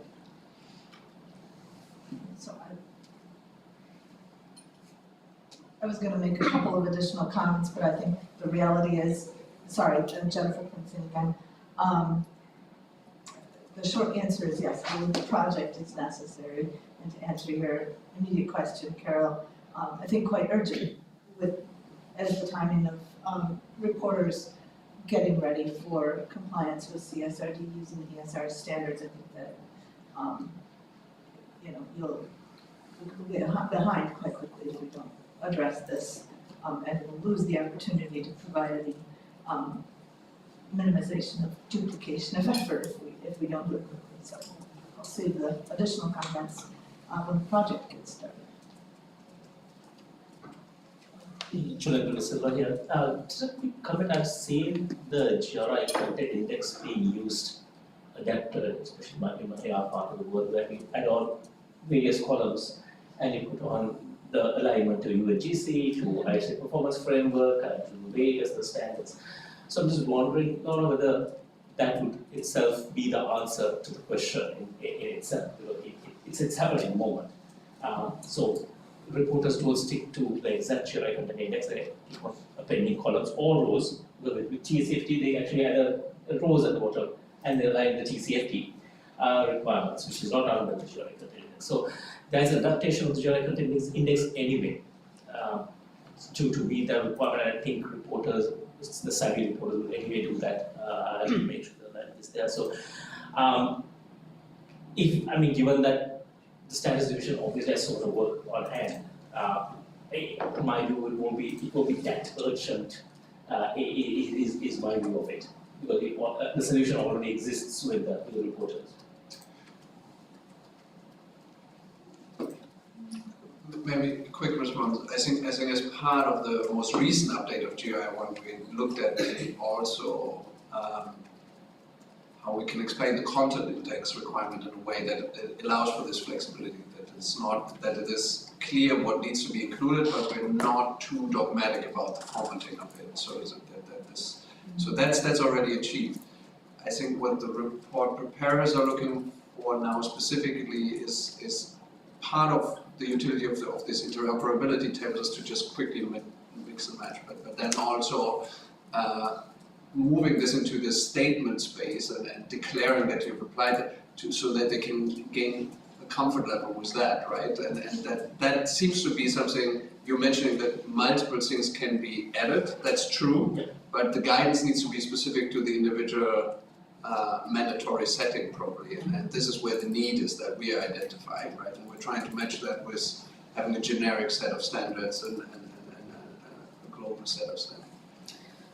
And you know, of course, there's increasing legislation around the world also on, say, some labour issues like modern slavery, diversity, reporting on emissions as well, and all, you know, these topics which are individually being mandated in different jurisdictions are of course incorporated into the GRI standards, and if these companies who are required to do this sort of realise that they were in fact reporting with reference to GRI standards and it was easy for them to demonstrate that, they might then increase their disclosure on other issues in GRI standards over time. So finding a way to encourage that, and that's partly an engagement and communication piece as well, would be helpful, I think, in terms of overall increase in transparency.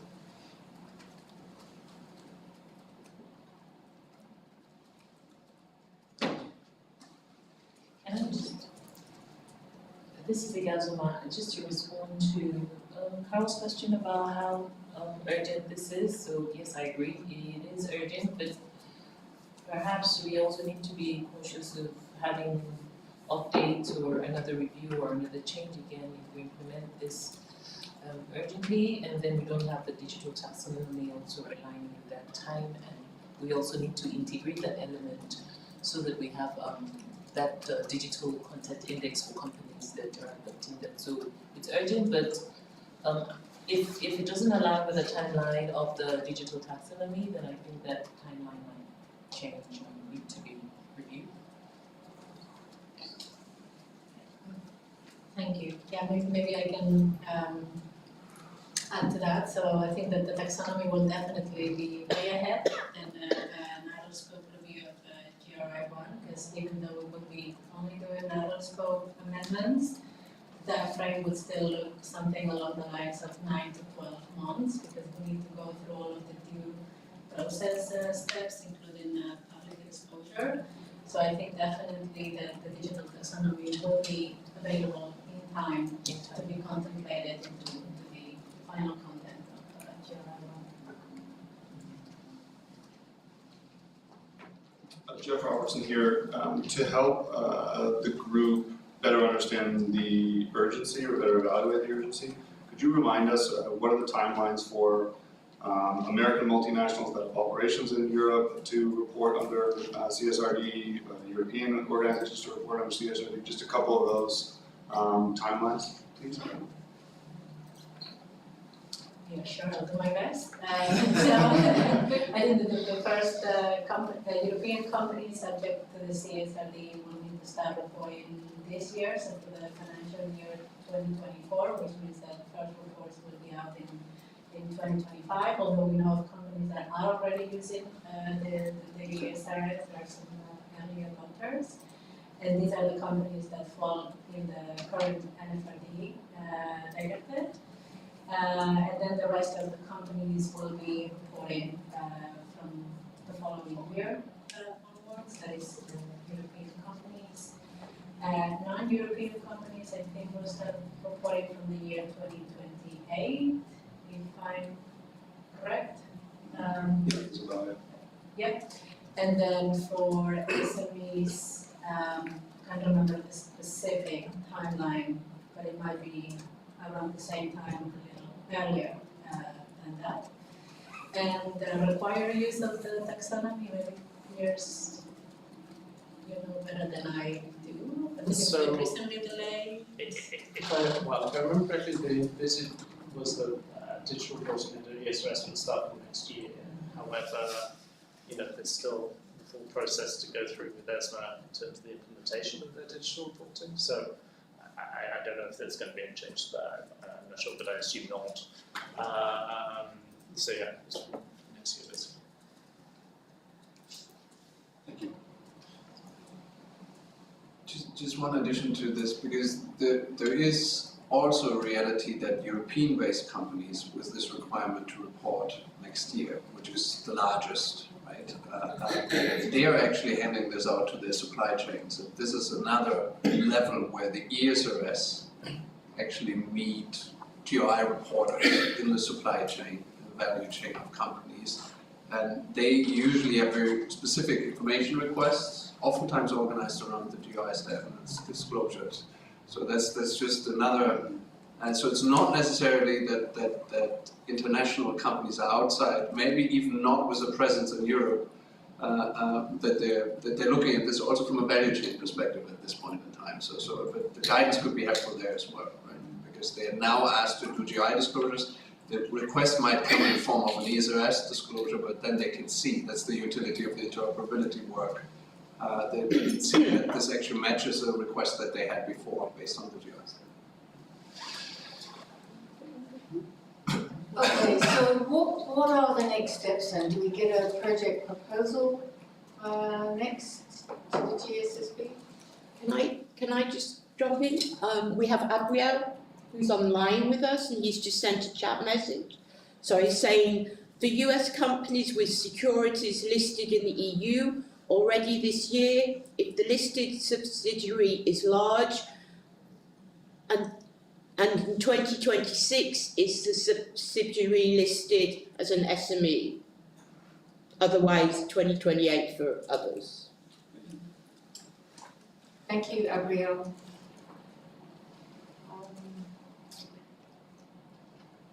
Yes, thank you. So in terms of next steps, the next step will be to bring a draft project proposal to the GSSB for approval, which we could do already at the next meeting in May. However, what will be good to discuss in the next session after lunch when we look at the work program is what is the repercussion of adding this new project to our portfolio before we make a decision about the next steps. Okay, so that I think brings us to the end of this session, and we are 20 minutes ahead of schedule. Gillian, are we committed to commence the afternoon session at the advertised time, or can we bring that forward 20 minutes? We can bring it forward. So if we aim to restart at 1:40 then? Can we do that? 1:44, yeah. 1:45, 1:45. Or we've got to have photos taken, or 1:30 if people want to have a very short lunch break after they've had the photos taken, fine by me.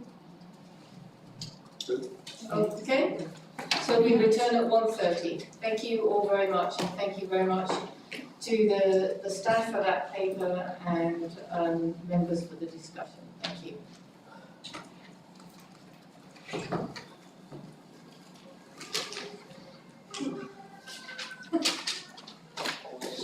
Photographs. So we're supposed to go in and get some